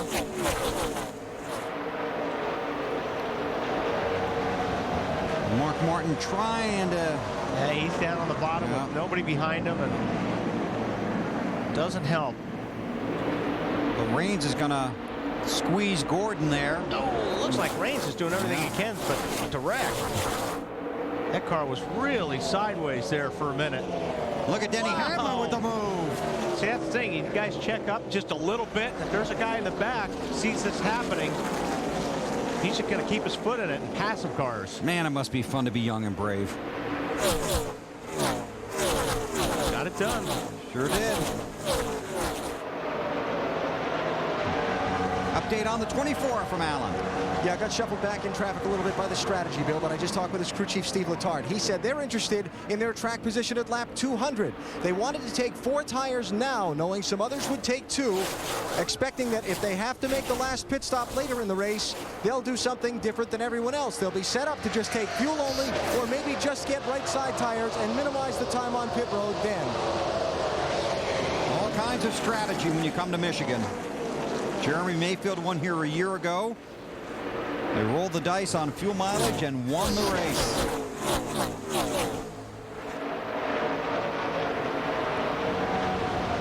Reed Sorensen restarted 3rd, has fallen back to 6th after taking just 2 tires on pit road.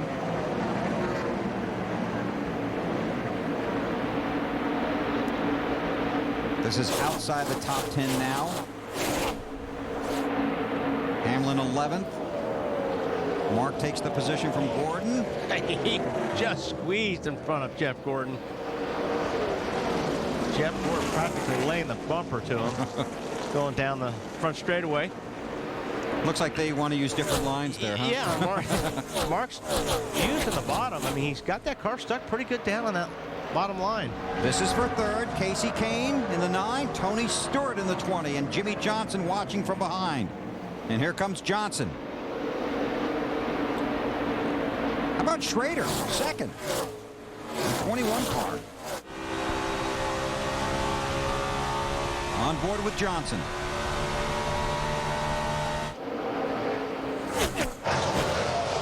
More on Schrader from AB. Yes, sir. Bill Michael McSwain reunited with Ken Trell. Oh, got a caution out. Caution is for debris.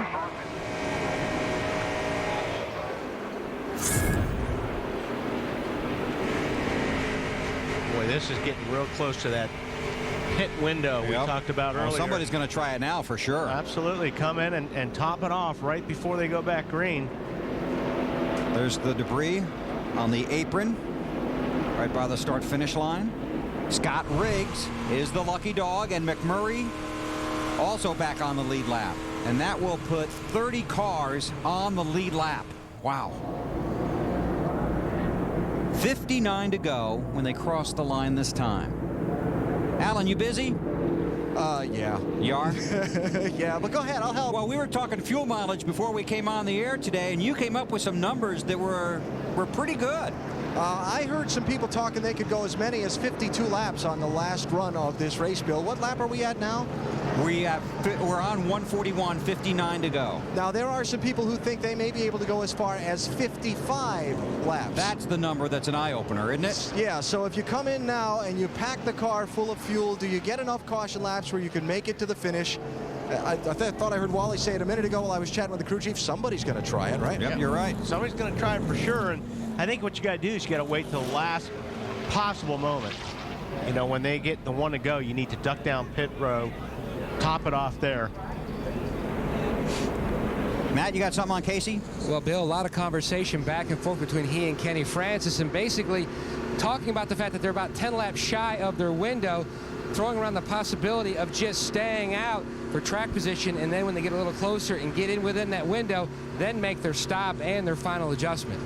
Thank you, sir. This is the 9th caution of the race. That ties the record here at Michigan.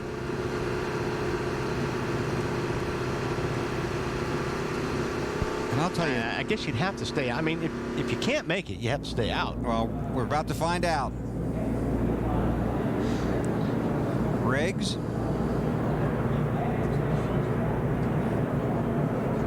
Oh, I think there are some takers. See how it plays out. You're going to come back in and top off before they go back to green. Be fun to watch. Always is. They should call me Mr. Points. I have so many. I just got upgraded. They're the best.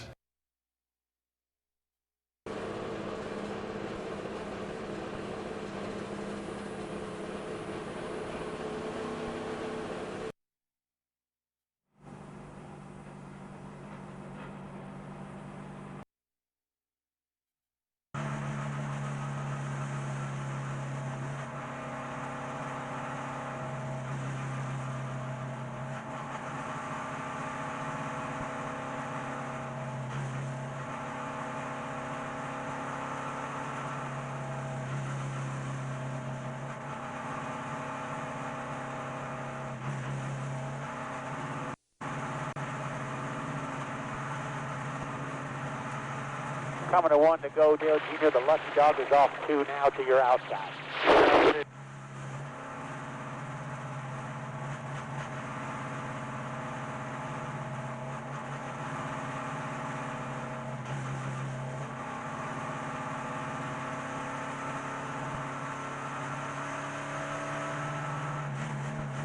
Too loose to get underneath them, and I'm too loose to run the top. So I'm kind of forced to be right behind them. Well, you know, did that adjustment not tighten you up a little bit right there? Getting in, but I'm slick up off the corner now. For some reason, sun setting sideways on the track does that sometimes. You know, it's either that or speed. There's so many cars in front of you there. You have to split it down for it. So we'll just, you're going to be good. Concentrate on it there for us a little bit. Get back up there where you get a little bit cleaner air, and maybe I'll make you a track bar adjustment. Give you a little more rear grip on the next time. Yeah, I don't want to get to pushing though. We'll be having a pissed off driver then. Yeah, in 4. You're good. 14. Made up 3 spots right there. So you're doing good. 4 lap cars coming, Jim.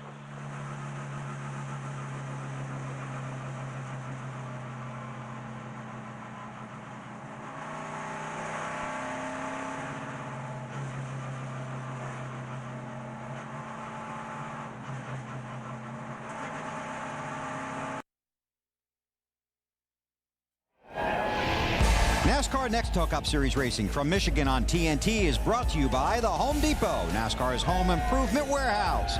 By UPS, proud sponsor of Dale Jarrett's 88 Ford. Go Dale, go. By Dodge, you can take life as it comes, or you can grab life by the horns, Dodge. And by Ruby Tuesday, simple, fresh American dining. Really great turnout here today, and had a bunch of these folks here yesterday for the NASCAR Busch Series race, won by Dale Earnhardt Jr., Casey Mears, unofficially second, then Robbie Gordon, Matt Kenseth, and Mark Martin. Again, the results from the races usually official on Monday. And Kevin Harvick, they're going to try and kidnap him for a couple of races. Running away with the Busch Series championship. All kinds of strategy playing out here at Michigan. 56 to go.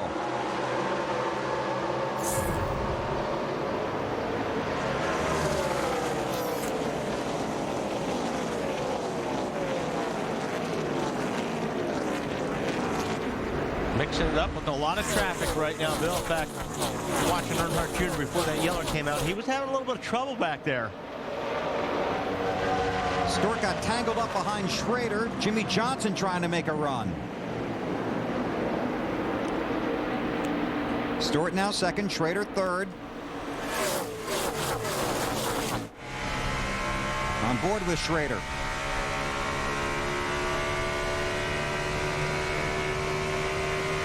And just to point out, Jeremy Mayfield last year went 52 laps to win this race on fuel mileage. We have 55 to go right now.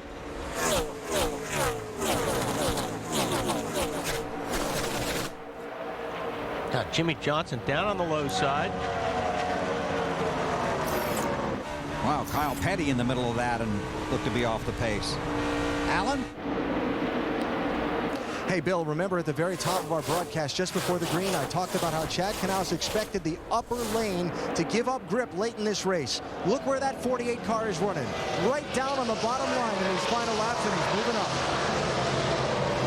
See how that plays out. There's Chad. Missed the first 4 races of the season. But this team has not missed a beat. Lead the championship standings right now by 104 points over Matt Kenseth. It's time to get racing. Yeah, they're going to get busy right now. They're running very hard. Casey Kane up a little bit higher than Tony Stewart's running right now. Jimmy Johnson right there with him.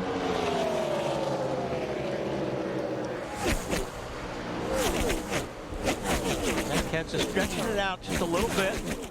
These guys are running around in traffic behind them, and Kenseth is about a second and a half ahead of them right now. And he wants them to keep racing. Oh, yes, he does. Because every time they get side by side, he's a little bit faster every lap. Puts a little bit more distance between him and them.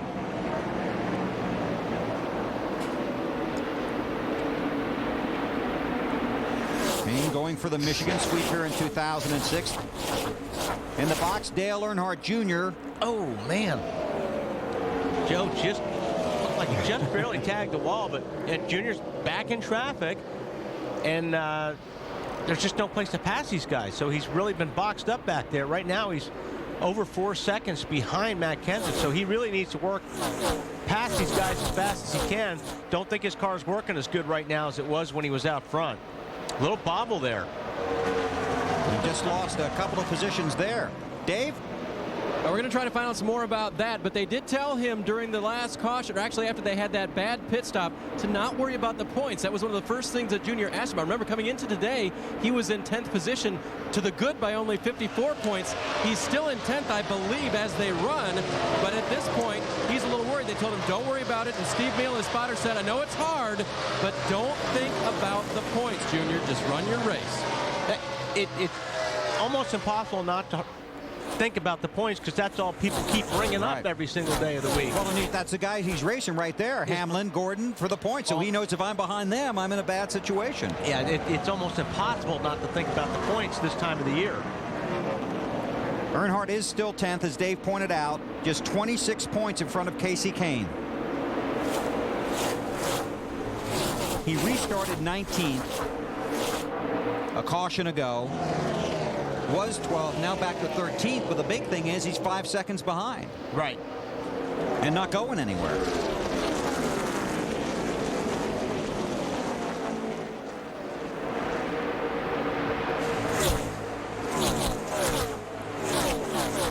Back up toward the front. Casey Kane has 4th. Carl Edwards wants it.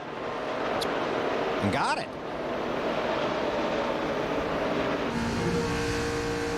Strong move by Edwards.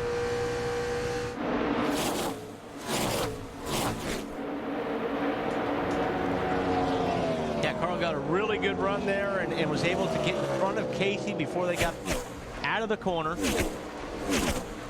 205 miles per hour off of Casey Kane's car going down to turn 1. This guys are hauling. It's fast, isn't it?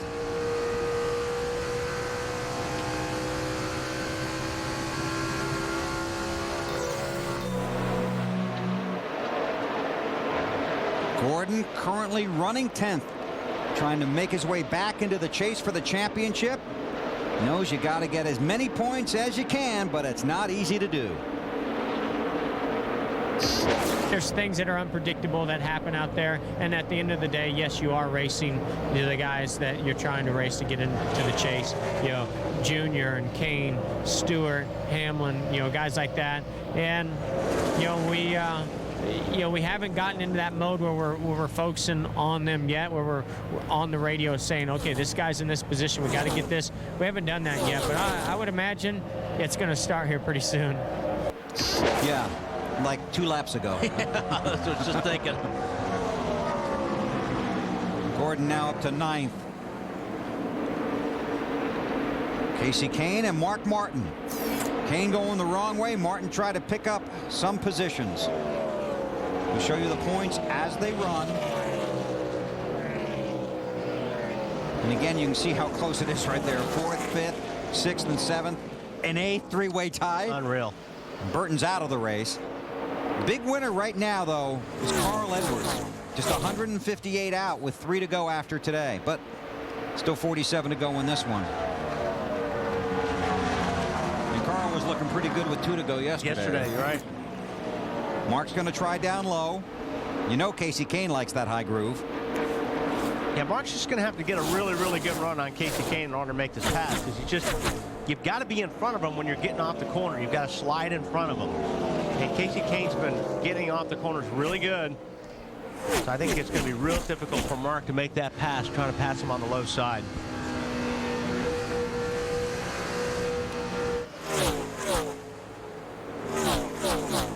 Kenseth leads. Stewart, Johnson, Carl Edwards, Casey Kane.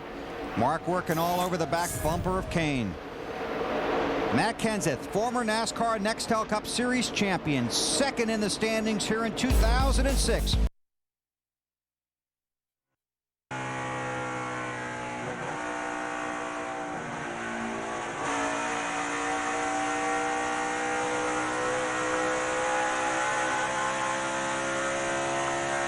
Behind me, Stevie. They're on about 10 to off. About 3 car lengths back to the 11, Jim. Sorry.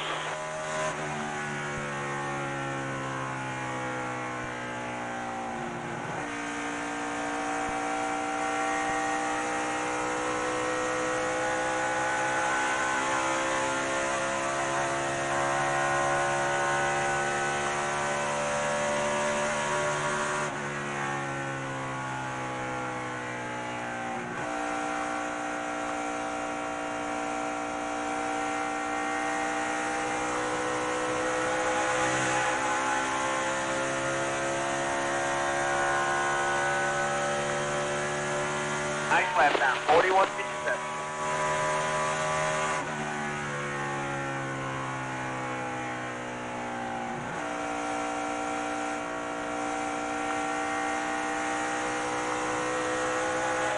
Eight car lengths back to the 11 now.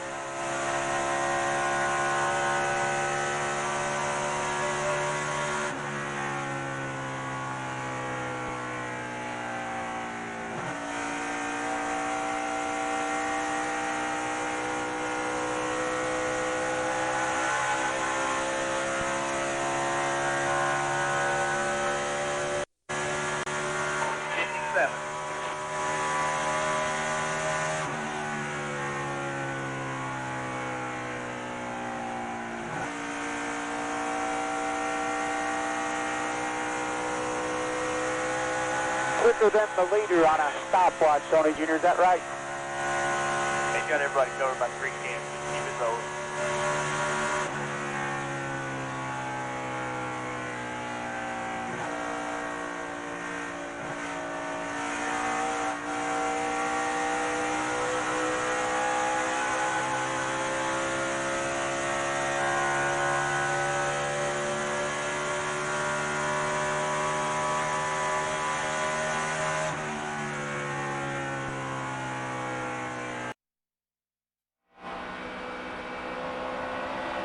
Loose, bud. Bud, loose front throttle.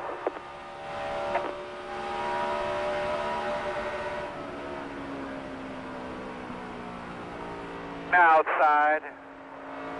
Working outside. Clear, clear, clear.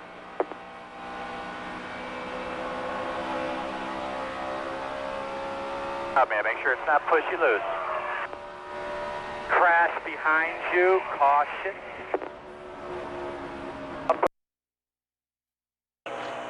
I don't know why. It's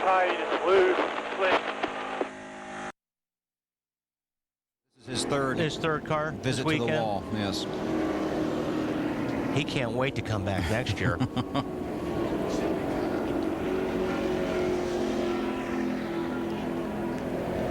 Okay, we'll go on board with Stremme, see what we can see.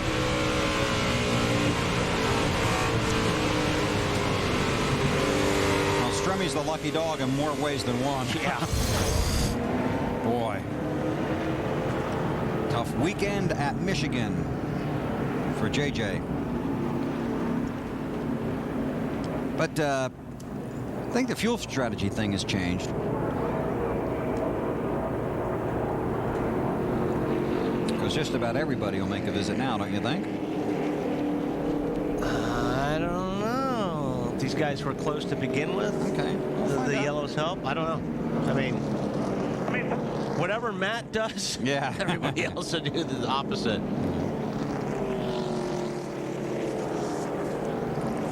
Let's take a look at our All-State Good Hands driver. How about Dale Earnhardt Jr.? I'm going fast. I'm going fast. Oh, man. It's like riding with Wally on the way to the airport. Didn't hit him? Watch Carl go by. There we go. Allstate, the official insurance sponsor of NASCAR, and Earnhardt gets our Allstate Good Hands Driver Award. On board with Dale Jr. 2 tires and fuel. That what you're doing? That's what I would do. Taking 4. You sissy. I'm taking 4. And then it's going to put you in the back. You're going to be stuck in traffic. Nah, because I think... Wait on the gas, Russ. Let's go like hell here. It's Robbie Reiser, Kenseth's crew chief. Time for our pit guys to go to work. Here they come. Matt. And a lot of conversation, Bill, just about whether to make any adjustments at all. As you see the 9 of Kasey Kahne peel off to a stop. He said just bolt 4 tires on it and let's go. He says the car just way too free to run the bottom. Absolutely no side bite. Marty, that's why you've seen him go back to the high side. What a break for the leader, Matt Kenseth, who is 2 laps away from a green flag pit stop and giving up all that track position. No front grip. They make air pressure adjustments to fix that. Dave? Tony Stewart's car too tight in the middle of the corner. Track bar, air pressure out of the right front. He's gone. Allen. A 4-tire change here for Carl Edwards. Going to fill it up with fuel. They made a small adjustment to the car. Let's see how things sort out off of pit road.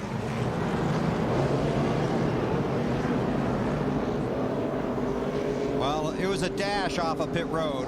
We'll have to sort out the running order and the different strategies coming into play when we come back to Michigan with just 39 laps to go.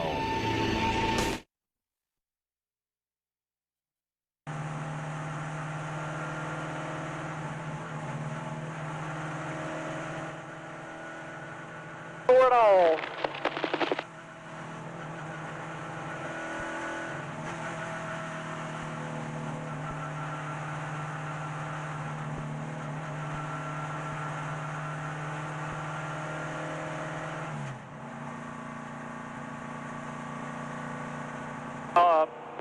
This motor ain't too bad. Yeah, it was better the first race, just a little bit. 10-4. 10-4. I mean, it's a good motor. I like it. It runs good. I think it was a little better, though, the first race, if we had any combination changes or anything. Aside from the intake.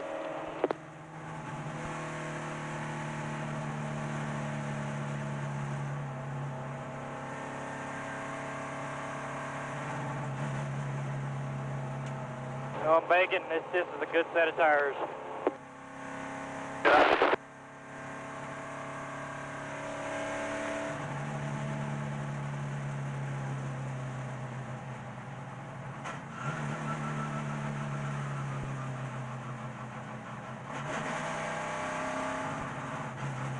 I was wanting to go right there, June. There'll be 37 to go.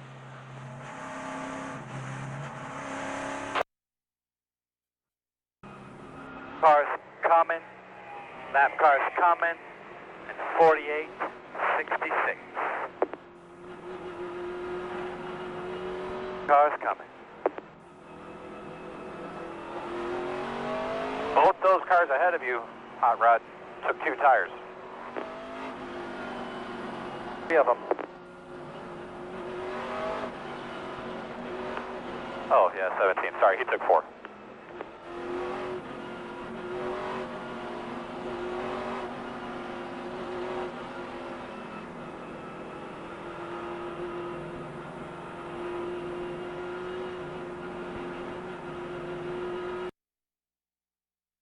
Inspired from around the country, like sweet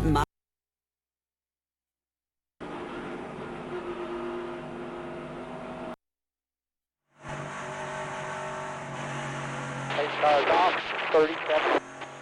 Remember how slow this bottom lane's been, Jim. Green flag, green flag. They're all moving. That's the 41 in your mirror.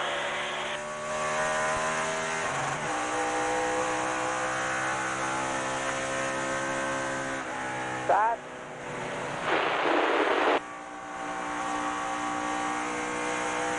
Oh, if you need it, slow. Bottom lane is slow.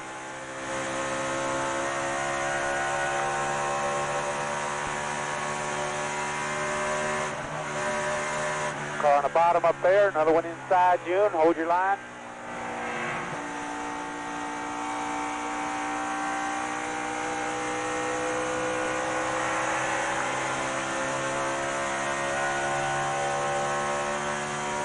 Clear low.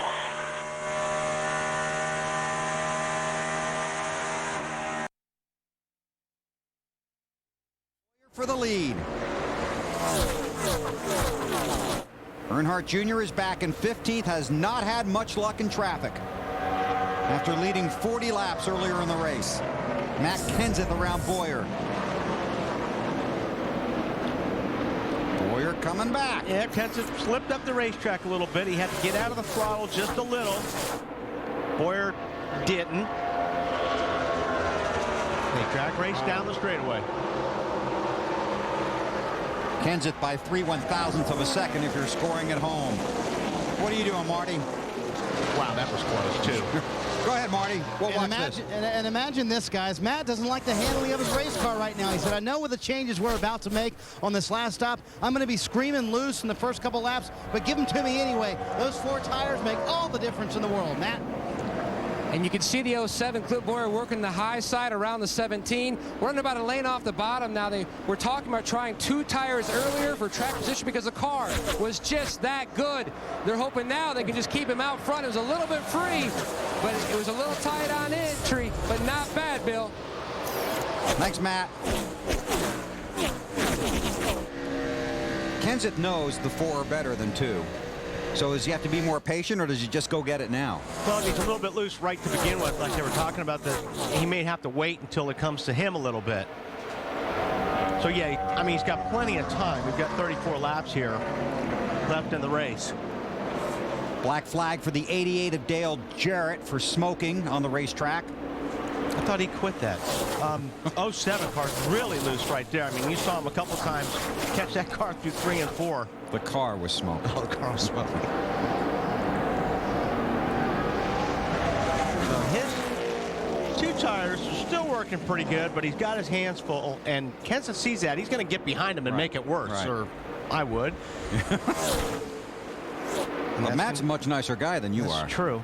And he's going to get the spot here. I think his tires have finally come in, got the pressures in them. And Clint's not going to give up easy. Boy, you see Boyer's hand working? Yeah. Boyer's hand keeps going to the right. That's not what you want on an oval. This is why fans come to Michigan and watch the Michigan race. Just 32 to go. Now Matt's got him. Now he's got him. Now he's going to climb up high. And here come the... Jimmy Johnson looks like he's got his hands full, too. It's a hungry pack behind him. Johnson, Kane, Stewart. Here comes Mark Martin. Inside of Elliott Sadler.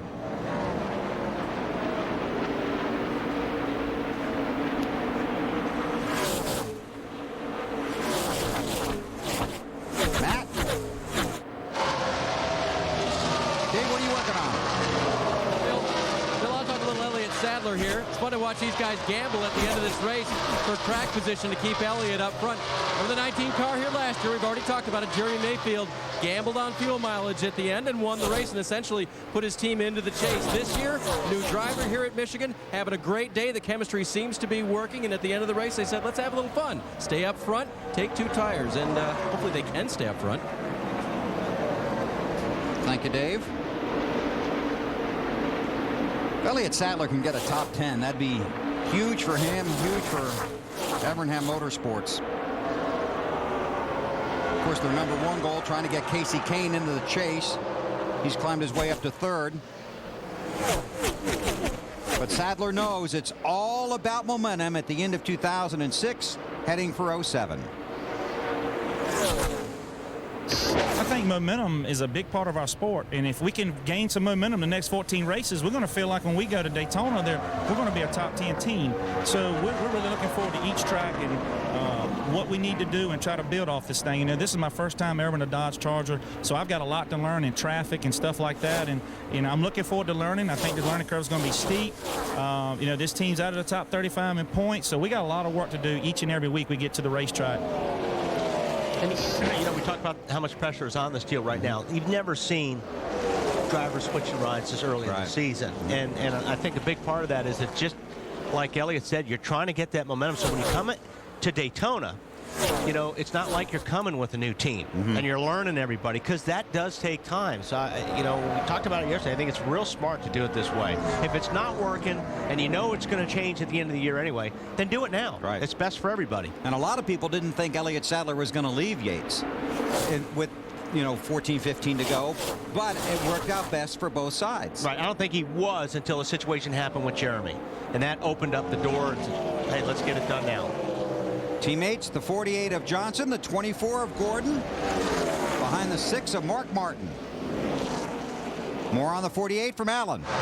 Yeah, his hit, first of all, Bill, his pit crew has had some outstanding stops today. They gained a couple of spots on that last pit stop. They also made a chassis adjustment. Jimmy reporting in just a minute ago that his car lacking some rear end grip, and he's fighting to hang on to every position he can. You saw that right away, didn't you? Yeah, I've been seeing that since they dropped the green. He's really had his hands full, and you can see the wheel through the car. That's what's so cool about watching these races. A lot of these guys have tape on the steering wheel. It's a white piece of tape. So when you come in the pits, you've got your steering wheel. It helps the driver keep his steering wheel straight so they can get the wheels off the car. But if you look at it through the corners, or guys got white gloves, and you see that tape going, you know, to the right, you know that their car is loose, and they're hanging on to it. Another guy that's fun to watch is Biffle, because his car's usually always loose, and that wheel's always going to the right. He loves a loose race car. There's his teammate, Matt Kenseth, by 0.2 of a second over Clint Boyer. We'll take our final green flag.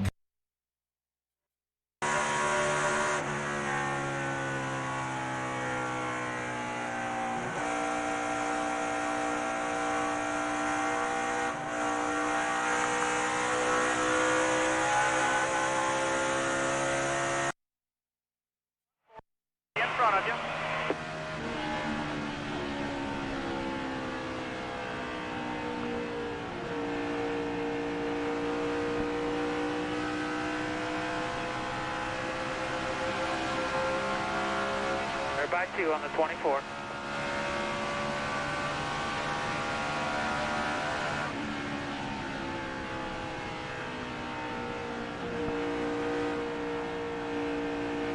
Towards inside.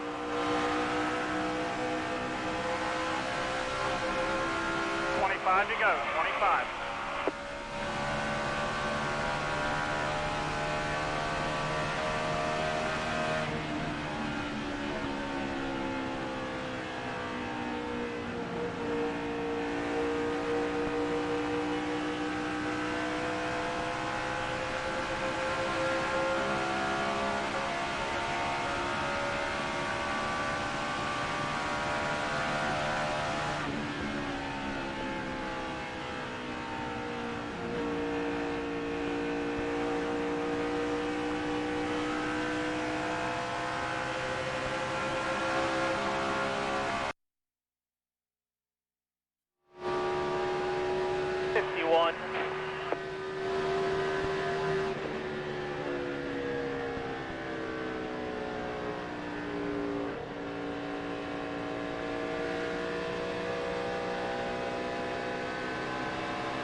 170.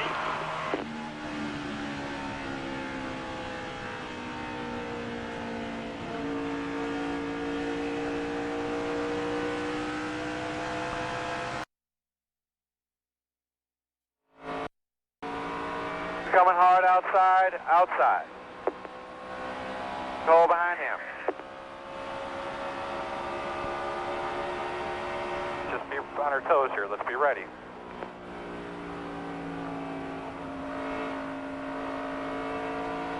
All clear about the 11.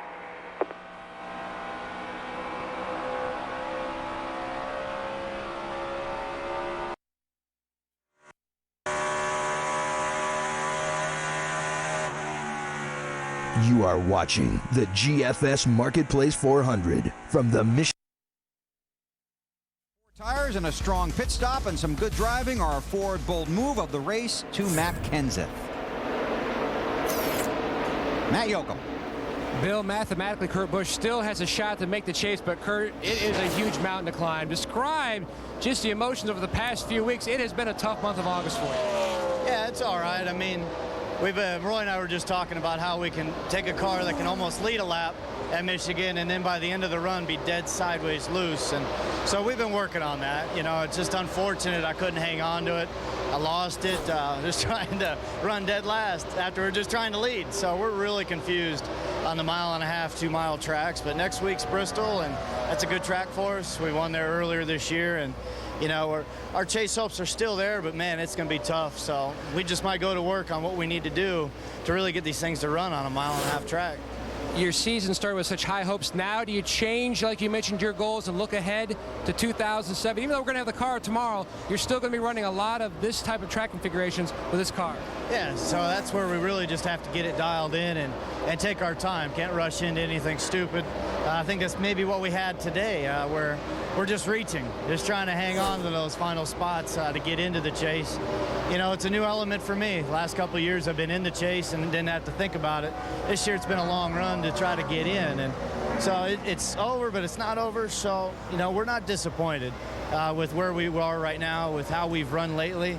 And so I've got Roger. I'm going to talk with him after this race. Maybe we'll run some more Busch races to act like we're testing for the Cup car. So we got a lot of things going on, and I know we can make it better, and we'll get Miller Lite back in victory lane. Thanks, Kurt. Thanks. Kurt Busch, 38th here at Michigan today, Bill. Thank you, Matt. Matt Kenseth leads, then Clint Boyer is second. Jeff Gordon restarted 12th on lap 164. He runs third.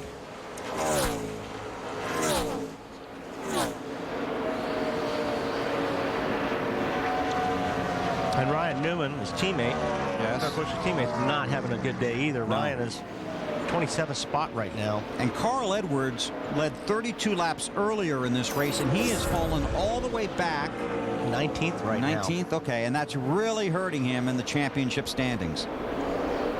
He was like in the top 6 right 10 laps ago, wasn't he? Yep. He's struggling. Earnhardt Jr. has made his way to 10th with 18 to go. There you see Gordon, the fastest. Speeds at the line. Jimmy Johnson restarted 5th on lap 164. 12th right now. And is the cliche he has his hands full? He feels like he's on a half-mile dirt track. Watch him go down into turn 3.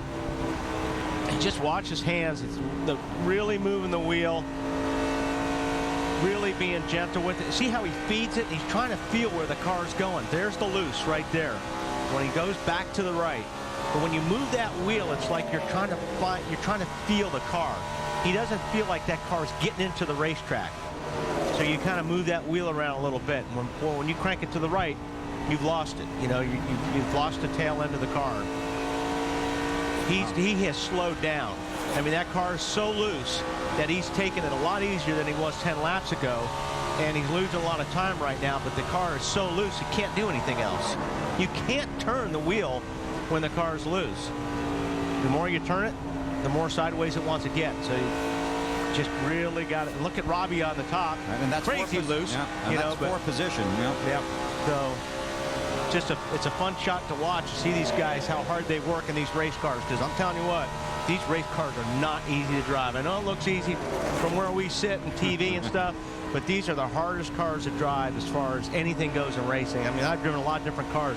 These cars are pigs. They are hard to drive. And once the handle goes away, it's just so much It just gets worse. Right. Yeah, it just gets worse. And you've got cars all around you, and you're racing for every single position. So, you know, these things are tough. Johnson is 12th. Robbie Gordon is 13th. He's come back from a spin early in the race. And he's trying to get that position away from Jimmy. Not missing anything up front. Kenseth by more than a second and a half over Boyer. Gordon is 2 seconds back. Update on Jimmy Johnson from Allen. Bill, just along that storyline you were talking about Robbie Gordon. Remember, the day started on lap 1 for Jimmy Johnson with a flat tire. They were a lap down before we even got 5 laps into this race. They've come all the way back up into the top 5, and now they're just kind of struggling on. But from where the day started, still not a bad effort. Marty?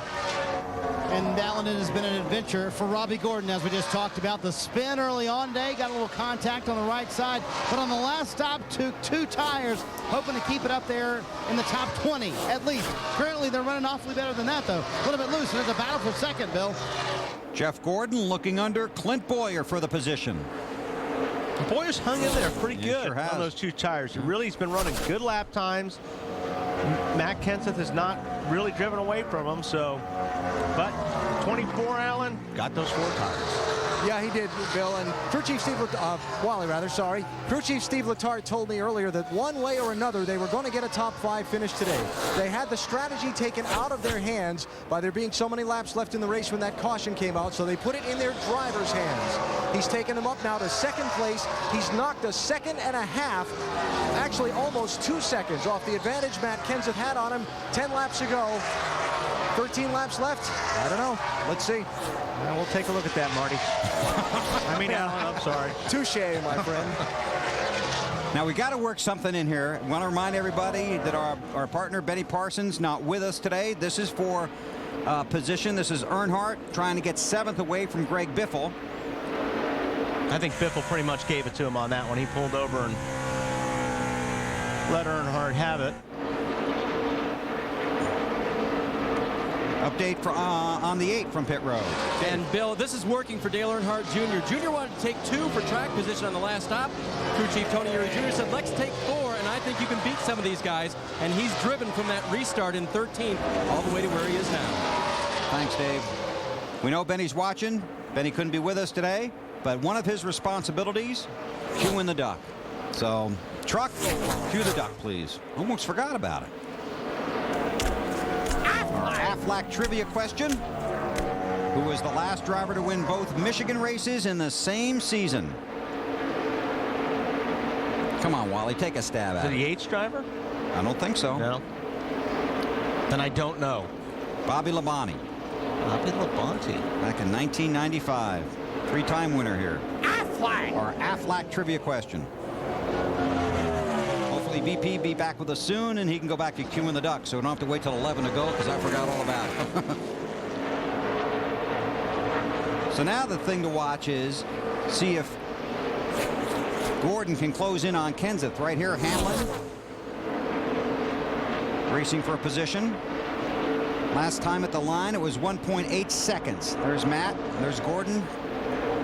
Well, let's see what it looks like this time across the line. Jeff Gordon that time was, I mean, just a tick slower than Matt Kenseth. How about the leader, Marty? Well, Bill, isn't this interesting? This seems to be a replay of Chicago, isn't it? Matt Kenseth out front in this same exact race car. Jeff Gordon a little faster behind him, catching him. They radioed to him, said the 24 is coming. Matt said, I know he's coming. They said, maybe you want to move up half a lane in 1 and 2 and 3 and 4. Seems like 24's running a little bit higher than you are there. When they radioed that to Matt, he said, I've been taking care of my tires. I'm going to go use them now. Hopefully we can keep this car in front of the 24. Alan?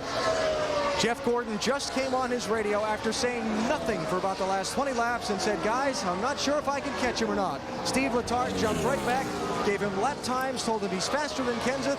You know Jeff Gordon doesn't have any give up in him, right? That's right, and he picked up 4 tenths. 4 tenths faster that last lap. So he's a second and a half behind. And just one news item you'll be reading about in the coming days. There is a huge test tomorrow here at Michigan with the car of tomorrow. About a dozen or 14 teams. And NASCAR is looking forward to that. And Vice President for Competition Robin Pemberton told me in the garage this weekend that they are looking at a way of perhaps modifying the stoplight coming on to pit road that indicates whether the pits are open or closed, coming off the Kurt Busch incident last week at Watkins Glen. Nothing has been done, but basically what Robin said, we want to make it better for the competitors and we want less headaches for ourselves.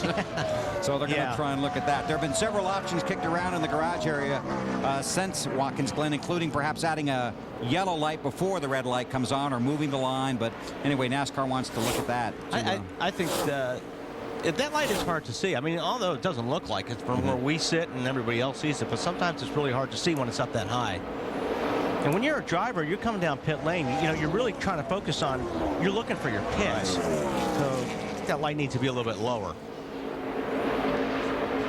Matt Kenseth continues to lead. Gordon still second. Then it's Boyer, Stewart, and Casey Kane. Carl Edwards, Allen has dropped all the way back to 23rd. Yeah, Bill, and he restarted 7th with 37 to go. I know this race for the lead's good. We just want to not let the story of Carl go before we tell you this. Just after that restart, he bounced off of someone or something. Never said what. Just called in on the radio, said he had damaged the fender on his car, and he's been done since then, sliding backwards. And if you weren't with us for the Bank of America countdown to green, NASCAR very unhappy with the way Carl behaved after the race here yesterday, making a run at Earnhardt's car after the race was over, then going to victory lane to discuss the incident with Dale Earnhardt Jr. Penalties and/or fines could come tomorrow or Tuesday. Well, I'll tell you what, where Jeff Gordon's running right now, it shoots him up to, what, 6th? Yes. In the point standing. So this is a pretty good day for those guys. I said earlier, they thought they had a really good race car for this race today, and so kind of car slow coming off of turn 2. It's Martin Truex. 5 to go. Left front is flat. If he can get to the apron and slow down and keep that tire together, we should be able to stay under green. Pick up on the rear bumper. The left rear is flat as well. He's got a big old wheel mark in the side of the car.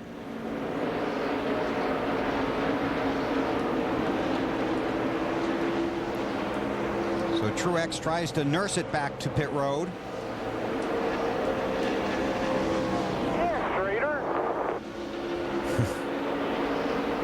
There's the race leader, Matt Kenseth. This is the 28th Cup race for Jeff Gordon here at Michigan. He's heading for his 15th top 5 finish. This is a strong run for them because, you know, this is the type of track they have struggled on, as Jeff talked about earlier in the race. When you were talking about the championship standings, Jeff Burton came in 4th. He has fallen to 9th. Wow. Earnhardt Jr. now runs in the 7th position. Now, Reed Sorensen is in 9th right now. Marty on race leader Matt Kenseth. Bill, I was going to ask Wally, you ever have a favorite race car, Wally? Yeah. You just love? Yep. Well, this is Matt Kenseth's favorite race car. And when it was wrecked after Chicago, when Jeff Gordon got into him, they literally spent a month getting the car ready for this race. It took a whole new body, a new front clip, a new rear clip. It's been to the wind tunnel twice. It's been on the chassis dyno 3 times. Give credit to the 17 Munch for spending all the time getting this car ready. Clearly, they got it fixed. It's just as good as it was before. It has 1 win and 2 seconds, looking for its 2nd win this year. Alan? But Jeff Gordon came into this race 9th in the championship, very much on the bubble for making the chase for the next L Cup. He said entering this weekend, we've been putting up a pretty good fight, but that fight has been for 12th to 15th place finishes. We need to make that fight for top 5 finishes. I'm hoping we can step it up and turn things around here. Well, his team has done that so far today. If things hold as they are now, Gordon with a top 5 and some much needed points heading down the road to Richmond. Thanks, Alan. 2 to go. Clint Boyer off the pace. Yeah, a lot of smoke coming from that car. He was in the 3rd position with just a couple laps to go. What a bummer. And he's going to the garage. I wonder if they have an engine problem in that car as well. teammate did. Yep, Jeff Burton, 42nd today. That's 5th place up there. Mark Martin, Dale Earnhardt Jr. Meanwhile, Matt Kenseth Flag this time, white flag. takes the Clear white back flag. Last lap at Michigan.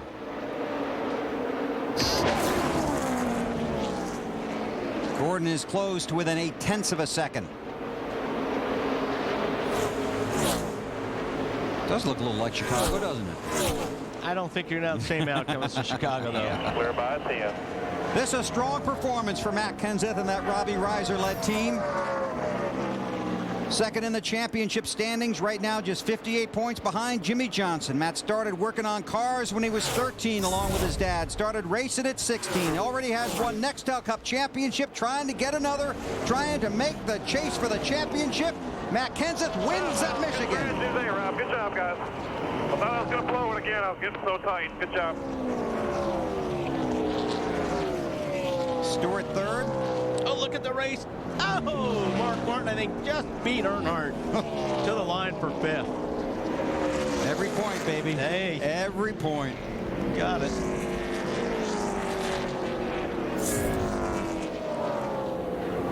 Elliott Sadler 10th. Momentum. Yeah, that's a great start. So Kane is 4th. Sadler is 10th. And Scott Riggs 14th. All 3 Evernham cars with a top 15 finish. Here's Marty. Well, what a day for the 17 crew. They were 1 lap from having to make a green flag pit stop in the middle of this race. Been getting some congratulations. All that work that went into this car over the last month paid off, didn't it, Rob? Well, it says a lot for the guys that work back at the shop and build the engines and build the cars. I mean, to have a car get wrecked that bad and bring it back your first time back and run as well as we did, it says a lot for everybody that works in these race cars and this race team. We having flashback to Chicago when the 24 was catching you? Well, I think Matt was probably having flashbacks, and he was probably, he was saving that car for the end. I think, we were waiting for that green-white checker that always seems to come out mysteriously. So, great job to Matt and everybody here. No overtime today. Matt Kenseth wins in Michigan. This car was so bad here on Friday when they were lined up for qualifying and the weather was gloomy. His guys were doing a rain dance on pit road, hoping qualifying would get rained out so we'd have a good qualifying spot. Then Matt went out and qualified 3rd and won the race. And we've talked about it before, but that's an extremely close-knit team. And it's not just the 7 guys over the wall or the guys here at the racetrack. It's the entire organization. It's Katie, his wife.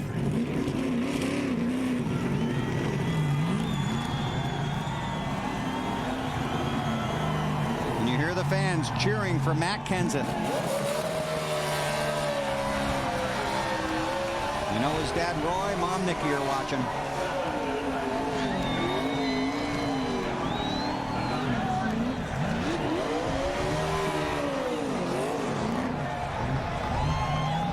I'll tell you, you get into the chase, you're going to have to beat him. Post-race interviews. Let's start with Dave. And Jeff Gordon chasing down Matt Kenseth there at the end. Jeff, suffice it to say, this was the good day you guys needed.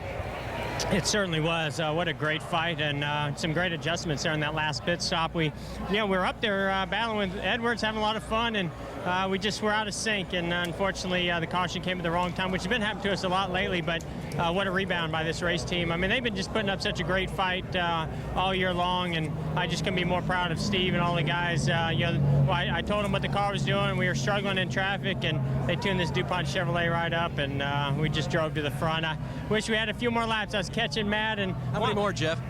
Maybe 3 more, and we would have got to his bumper. I don't know if we could have gotten by him, but I would like to show him and everybody else I know how to pass him clean. But hey, congratulations to him. He drove a great race, and I couldn't be more proud of this team on this day with this second place finish, and that was a good point stay for us. It was unofficially from 9th to 6th, Marty. Dave, from 33rd to 3rd for Tony Stewart, and what an impressive run considering where this day started for these guys. How did you work your way through all that traffic, Tony? I did my job. You did a good job then.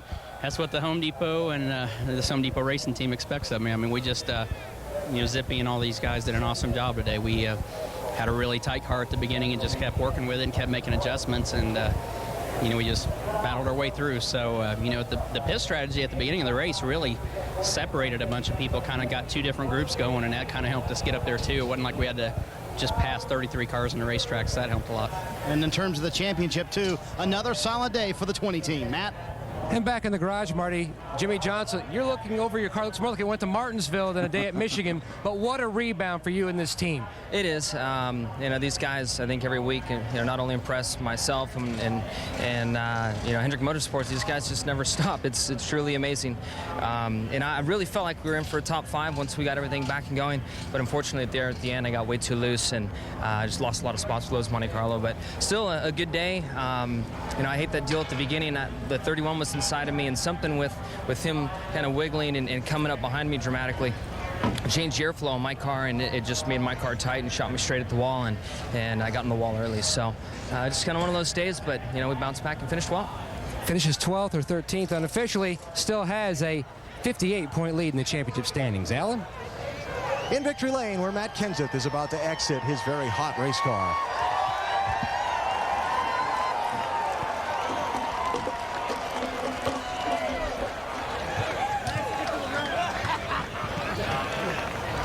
And just so we set the record straight, here's a guy drove a 400-mile race all day, perfectly fine, and he scratched himself taking his helmet off. Congratulations on your 3rd win of the year. When Jeff Gordon was closing on you in those last 20 laps, what were you thinking? I was hoping he didn't catch me. I did have flashbacks to Chicago and even Las Vegas, where Jimmy beat me at then. So I just we were a little too tight that run. I just tried to really back up the corner and not use up the front tires. Vegas, I ran the front tires off, and I really did at Bristol too. And Chicago, we were too tight. So I just decided to go slow and begin the run to save what I could for the end. And thankfully, we had just enough. When you came down pit road, when you stayed on the racetrack, rather, at lap 131, and everybody else came down pit road, did you think your chance to win was done? I didn't know. I knew everybody had to pit one more time, and earlier in the race, everybody was on old tires, and that was actually our fastest run, like on 10-lap tires. So I gave Robbie so much crap all week for our pit strategy at Watkins Glen. I'm glad it worked out today. He did a great job of, after we ran a few laps, we went out there, if not pitting the next lap, but just sticking with it and saying, no, we're only going to pit one more time. So he did a great job. And real quick, I got to thank DeWalt and Ford Fusion, USG Sheetrock, R&L Carriers, Carhartt, and G Silicone. And we just got great partners on this car. I'm just so proud to be part of this team. Congratulations. Thank you. Matt Kenseth wins today at Michigan. Marty? Alan Dillon Jr. finishes 6th, and walk me through the middle part of that race after that pit stop. Well, we were really good at the start. One of the best cars, I thought. We led a lot of laps, which was a lot of fun. Good to run like that on a track like this in front of these fans, so in front of the Chevy crowd. So we made a mistake on pit road. I don't really know what it is or what happened, but it cost us a lot of points, and we came out 20th or something like that. It's tough for me to rebound after that. We tried, but we got up to 6th or 7th or whatever. I know you had fun battling with Mark Martin as well at the end. Mark's a legend. I got the utmost respect for him. Watched him and my daddy run a lot of races together, and when I can be on the racetrack with him and trying to catch him at the end for a position, that's a great scenario for a guy like myself. Just watched him race for so many years. He's praising you over here, Mark, about that fun battle to the end. Yeah, about 3 more feet, 1 more lap. Who was going to get it? Who's going to get it? I don't like running high, but I knew if I wanted to stay in front of him, I was going to have to make him pass on the bottom. So I was going to force him to the bottom. That's as much fun as anything, isn't it? Yeah, it is. I mean, Mark's a great driver and one of the best the sport's ever seen. And whenever you can get on the track and race with him, it's something you should always cherish and remember. And I don't get to do it often, but it's a lot of fun. It's something a lot of fun. There's only 200 laps, a handshake there at the end. Mark Martin finishes 5th, Dale Jr. 6th. Dave? Casey Kane finishes 4th after starting 15th. You happy with that? Yeah, I'm real happy. It's nice. I won't have to watch TV this week and watch myself screw up on the final lap. So it's a good thing. Our Dodge dealers, UAW Dodge Charter race team did a great job all day in the pits, and we just couldn't get that little bit we needed. But we were right 4th, 5th, 6th all day long, and I'm pretty happy to be there. Happy that we gained some points and looking good for these next 3 races. And talk about the fact that Evernham Motorsports, all 3 in the top 15, and the 19 car running very well. And they did a good job, for Elliott to come in his first week and those guys to step up. Scott Riggs had a good race. I know he was a lap down at one point and fought back. So just a good job for everybody. We were fighting hard. Hopefully it'll keep going this way the rest of the year. Still in 11th, but inching his way toward the chase. Matt? Carl Edwards back here in his car. It looks like he had one final adjustment on the side of your car. You're joking around, and obviously that wasn't the right one. Yeah, it's not really that funny, but I did adjust it there on the wall. It was, but it tightened it up a little too much, so this made him a misjudgment there. We had a great car all day, Office Depot, and all my guys did a great job, but I had fun right up until that, but heck, we'll just go on, man. We'll keep our heads up. Worst thing we can do right now is get down, but it's just another one of those days, man. And my guys are great, though. Everybody did a good job. Carl Edwards, 22nd here at MIS. Thanks, guys. Good job down there. Second Michigan victory for Matt Kenseth, his third win of 2006 to go along with California and Dover. Matt Kenseth, the winner today here at Michigan. Race Wednesdays, now one of the biggest shows on television. He's been gone for nearly 2 hours. Has a night all its own. Here we go. 4 back-to-back episodes with...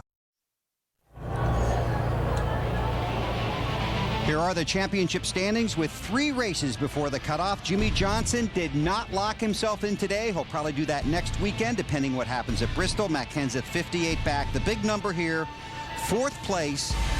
Mark Martin is only 138 points ahead of 11th place Casey Kane. And again, all the results and the point standings become official when NASCAR releases that information on Monday. This all unofficial, but this is pretty darn accurate. Yeah, Carl Edwards, Kurt Busch didn't really help themselves today too much. They just made it a whole lot tougher to get in this chase. Yeah, so Casey Kane and Biff will have a shot, but right. Edwards... And, yeah, they really don't. Yeah, and it's going to be tough next week because you know where we are next week? We are in Bristol. NASCAR, Bristol. Next week, that's all you need to know. It all starts with Friday. It's Nextel Cup final practice at 7 Eastern, followed by the NASCAR Busch Series in action at Bristol. Then Saturday, we're back under the lights. It's the Sharpie 500 as the race to the chase continues on TNT. Our coverage Saturday night begins at 7 o'clock Eastern with the Bank of America Countdown to Green. Next on TNT, don't miss Signs on the East Coast, and on the West Coast, A Few Good Men. Our best get well wishes to Benny Parsons, and congratulations to Matt Kenseth, the winner at Michigan.